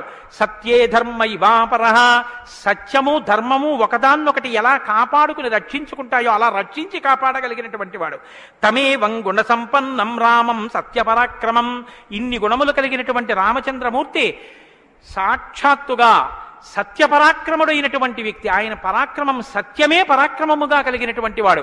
అటువంటి వాడు రామచంద్రమూర్తిని ఆ రాముని యొక్క కథని సంక్షేపంగా చెప్పారు. సంక్షేపంగా అంటే వివరంగా కాదు, బాగా గుర్తుపెట్టుకోండి. వివరంగా చెప్పలేదు, కేవలం ఏదో విహంగ వీక్షణం అంటారు చూసారా, ఒక్కసారి స్థాళీపులాక న్యాయంగా ఒకసారి అలా చెప్పేశారు. అది ఎంత తేలిగ్గా చెప్పేశారంటే సజగామ వనం వీర ప్రతిజ్ఞామనుపాలయన్ పితుర్వచన నిర్దేశాత్ కైకయ్యా ప్రియకారణాత్ అంటూ. కానీ సంక్షేప రామాయణ శ్లోకాలండి, అవి నిజంగా మంత్రాలే. దశరథ మహారాజు గారు లేక సంతానం కలగలేదని బెంగపెట్టుకుని అశ్వమేధయాగం చేసి తత్పాపాన్ని పోగొట్టుకుని పుత్రకామేష్టి చేస్తే యజ్ఞపురుషుడు ఆవిర్భవించి ప్రసాదాన్నిస్తే ఆ పాయసాన్ని అనురూపలైనటువంటి తన భార్యలు స్వీకరిస్తే పెద్ద భార్య అయినటువంటి కౌసల్యాదేవి యొక్క గర్భాన్ని జనించినటువంటి సాక్షాత్తు విష్ణుస్వరూపుడైన ధర్మాత్ముడైన రామచంద్రమూర్తి పినతల్లి అయిన కైకమ్మ 14 సంవత్సరములు అరణ్యవాసం చేసి రాజ్యాభిషేకాన్ని విడిచిపెట్టుకోవాలి రామచంద్రమూర్తిని 2 వరములు రాత్రికి రాత్రి దశరథ మహారాజు గారిని అడ్డుపెట్టి నిగ్రహిస్తే తండ్రిని సత్యవాక్యమునందు నిలబెట్టడం కోసమని రామచంద్రమూర్తి రాజ్యాన్ని పరిత్యజించి నారవస్త్రాలు కట్టుకుని చెప్పులు కూడా విడిచిపెట్టి మహానుభావుడు అరణ్యానికి బయలుదేరి వెళ్ళిపోతున్నారు. ఆ వెళ్ళిపోతున్నటువంటి సమయంలో రామశ్చ దయితా భార్య నిత్యం ప్రాణ సమాహిత జనకస్య కులే జాతా దేవమాయేవ నిర్మిత సర్వలక్షణ సంపన్నా నారీణాం ఉత్తమావధూ సీతాప్యనుగత రామం శిశిలం రోహిణీ యథా. సాక్షాత్తుగా దేవమాయయే లోకంలో ఉన్న సౌందర్యమంతా రాశీభూతమై ఒక స్త్రీ రూపంలో వచ్చిందా అన్నంతగా కనపడేటటువంటి సీతమ్మ తల్లి, జనక మహారాజు గారి యొక్క పుత్రి, అయోనిజ అయినటువంటి తల్లి, స్త్రీలలో ఉత్తమమైనటువంటి రత్నంగా చెప్పబడినటువంటి తల్లి, సర్వలక్షణ సంపన్న అయినటువంటి సీతమ్మ చంద్రుణ్ణి రోహిణి ఎలా అనుసరిస్తుందో అలా కష్టసుఖాల్లో నీతో కలిసి ఉంటాను తప్ప నేను అంతఃపురంలో ఉండను అని చెప్పి రామచంద్రమూర్తితో కలిసి అరణ్యవాసానికి బయలుదేరింది. సోదరుడైనటువంటి లక్ష్మణుడు కూడా రామచంద్రమూర్తితో బయలుదేరాడు. ముగ్గురు అరణ్యవాసం చేస్తున్నటువంటి సమయంలో చిత్రకూట పర్వతం మీద ఉండగా తనకి రాజ్యం కావాలని భరతుడు కోరకపోయినా తల్లి వరం చేత రాజ్యాన్ని పొందడానికి అర్హుడైన భరతుడు మేనమావ గారి ఇంటి నుంచి తిరిగి వచ్చేసరికి దశరథ మహారాజు గారు ప్రాణాలు విడిచిపెడితే నాకు ఈ రాజ్యం వద్దని భరతుడు శత్రుఘ్నుడితో వశిష్ఠుడితో తల్లులతో కలిసి చిత్రకూట పర్వతం దగ్గరికి వెళ్ళి, అన్నా రామా నాకొద్దు, ఈ రాజ్యం నువ్వే తీసేసుకోమని ఎంత నిగ్రహించినా ధర్మాత్ముడు సత్యవాక్య పరిపాలకుడైనటువంటి రామచంద్రమూర్తి నా తండ్రిని సత్యంలో నిలబెట్టడం కోసం నేను ఈ వనవాసానికి వచ్చాను తప్ప నాకు ఈ రాజ్యం అక్కర్లేదని స్వీకరించడం మానేసి తన పాదుకలను తీసుకెళ్లి భరతుడికి ఇస్తే భరతుడు పాదుకలను పట్టుకుని నందిగ్రామానికి వచ్చి సింహాసనం మీద పెట్టి రాజ్యం చేస్తుంటే మహానుభావుడు చిత్రకూట పర్వతం మీదే ఉన్నట్టయితే వచ్చినటువంటి తల్లులు సోదరులైనటువంటి భరత శత్రుఘ్నులు జ్ఞాపకానికి వస్తారని చిత్రకూటాన్ని విడిచిపెట్టి దండకారణ్యంలో ప్రవేశించి ఉన్నటువంటి సమయంలో అక్కడ ఉన్నటువంటి రాక్షసులలో ఒకటి అయినటువంటి శూర్పణక వచ్చి రామచంద్రమూర్తి యొక్క తమ్ముడైన లక్ష్మణుడు, లేదా సంక్షేప రామాయణం ప్రకారం రాముడంటే లక్ష్మణుడు చేసిన పని రాముడు చేసినట్టే, అందుకని రాముడి చేత ముకుచెవులు కోయబడితే ఆ శూర్పణక చేత ప్రేరేపింపబడిన కరదూషణాదులు త్రిశిరస్సు అనేటటువంటి 14,000 మంది రాక్షసులు రాముడి మీద దండెత్తి వస్తే తృణప్రాయంగా 14,000 మందిని నిగ్రహించినటువంటి రామచంద్రమూర్తి యొక్క పరాక్రమాన్ని శూర్పణక వల్ల తెలుసుకున్నటువంటి రావణాసురుడు అసూయతో సీతమ్మ తల్లి మీద మోహంతో సీతమ్మ తల్లిని అపహరించి తీసుకుని వెళ్ళిపోతే ఆగ్రహించినటువంటి రామచంద్రమూర్తి శబరిని దర్శనం దర్శనం చేసి తర్వాతి కాలంలో సుగ్రీవుడితో స్నేహం చేసి వారిని నిగ్రహించి దశ దిశలకి వానరుల్ని పంపిస్తే దక్షిణ దిక్కుకు వెళ్ళినటువంటి హనుమ సీతమ్మ తల్లి యొక్క జాడ కనిపెట్టి 100 యోజనముల సముద్రాన్ని దాటి ఈవలి ఒడ్డుకు వచ్చి రామచంద్రమూర్తికి సీతమ్మ క్షేమవార్త చెప్తే రామచంద్రమూర్తి నీలుని యొక్క సహకారంతో సముద్రానికి సేతువు కట్టి సముద్రాన్ని దాటి ఆవలి ఒడ్డుకు వెళ్లి లంకారాజ్యంలో వానర సహకారంతో రావణ కుంభకర్ణాది వీరులను నిగ్రహించి తిరిగి మళ్ళీ అయోధ్య పట్టణానికి వచ్చి పట్టాభిషిక్తుడై 11,000 సంవత్సరములు ఈ రాజ్యాన్ని పరిపాలన చేసి రామరాజ్యం ఇలా ఉంటుంది అని చెప్పి లోకానికి చాటి చెప్పిన వాడయ్యా రామచంద్రమూర్తి అంటేనే సంక్షేప రామాయణాన్ని కథారూపంగా శ్లోకరూపంగా నారద మహర్షి వాల్మీకి మహర్షిగా ఉపదేశం చేశారు. ఉపదేశం చేస్తే సంతోషించారు. ఆ రామరాజ్యం యొక్క గొప్పతనాన్ని 4 శ్లోకాలు వినకపోతే మనం దోషం చేసిన వాళ్ళం అవుతాం. ప్రహృష్టముదితో లోకస్తుష్ట పుష్ట సుధార్మిక నిరామయో హ్యరోగస్యా దుర్భిక్ష భయవర్జిత న పుత్రమరణం కించిత్ ద్రక్షంతి పురుషః క్వచిత్ నార్యాశ్చా విధమా నిత్యం భవిష్యంతి పతివ్రతాః న చాగ్నిభయం కించిత్ అప్సుమజ్యంతి జంతవః న మాతజం భయం కించిత్ నాపి జ్వరకృతం తథా న చాపి క్షుద్భయం తత్ర న తస్కర భయం తథా నగరాణి చ రాష్ట్రాణి ధనధాన్యయుతాని చ నిత్యం ప్రముదితాః సర్వే యథా కృతయుగే తథా అశ్వమేధశతైర్రిష్ట తథా బహుసువర్ణకైః. రామచంద్రమూర్తి రాజ్యం చేసేటటువంటి కాలంలో కొడుకులు మరణిస్తే పెద్దవాళ్ళైనటువంటి వాళ్ళు పిల్లలకి ప్రేతకార్యం చేయడం అన్నది లేదు. స్త్రీలు విధవలై భర్త మరణిస్తే జీవించవలసినటువంటి దౌర్భాగ్యం లేదు. అందరూ పసుపు కుంకాలతో భర్త చేతుల మీద వెళ్ళిపోయేవారు. ఎక్కడ అగ్నిభయం ఉండేది కాదు. జంతువులు నీళ్లలో మునిగి మరణించడం అనేటటువంటిది ఉండేది కాదు. వాతభయం కానీ, అనారోగ్యాలు కానీ, జ్వరాలు ఏర్పడడం కానీ, భయంకరమైన వ్యాధులు పటమరించడం కానీ, దొంగతనం కానీ, క్షుద్బాధ కానీ, ఆకలితో అలమటించడం కానీ, అశాంతి కానీ లోకంలో ఎక్కడా లేవు. అశ్వమేధాది యాగములను చేసి ఎంతో మంది బ్రాహ్మణులకి బంగారాన్ని దానం చేశాడు. గవాం కోట్యయుతం దత్వా బ్రహ్మలోకం ప్రయాస్యతి అసంఖ్యేయం ధనం దత్వా బ్రాహ్మణేభ్యో మహాయశాః. కొన్ని కోట్ల గోవులు దానం చేశాడు. కొన్ని కోట్ల బంగారు నాణెములు దానం చేశాడు. 10 వర్ష సహస్రాణి 10 వర్ష శతాని చ రామో రాజ్యముపాసిత్వా బ్రహ్మలోకం గమిష్యతి. రామో రాజ్యముపాసిత్వ, రాజ్యాన్ని ఉపాసన చేశాడు మహానుభావుడు. అంత గొప్ప పరిపాలన చేసి 11,000 సంవత్సరముల పరిపాలన తర్వాత బ్రహ్మలోకాన్ని చేరుకున్నాడు. ఇదం పవిత్రం పాపఘ్నం పుణ్యం వేదైశ్చ సంహితం. ఈ రామాయణ కథ ఉన్నదే, ఈ రామాయణ కథ పాపములనన్నిటినీ పోగొడుతుంది. ఇది వేదములతో సమానమైనది. యప్పటే రామచరితం సర్వపాపై ప్రముచ్యతే. ఎవరు ఈ రామ కథని వింటున్నారో వాళ్ళకి సర్వ పాపములు తొలగిపోతాయి. సత్యం సత్యం పునఃసత్యం, ఇందులో అనుమానమేమీ లేదు. ఏతదాఖ్యానమాజుష్యం పఠన్ రామాయణం నరః. ఎవరు ఈ రామాయణాన్ని చదువుకుంటున్నారో వింటున్నారో వాళ్ళకి ఆయుష్యం నిలబడుతుంది, అపమృత్యు దోషం తొలగిపోతుంది. సపుత్ర పౌత్ర సగణః ప్రేత్య స్వర్గే మహీయతే.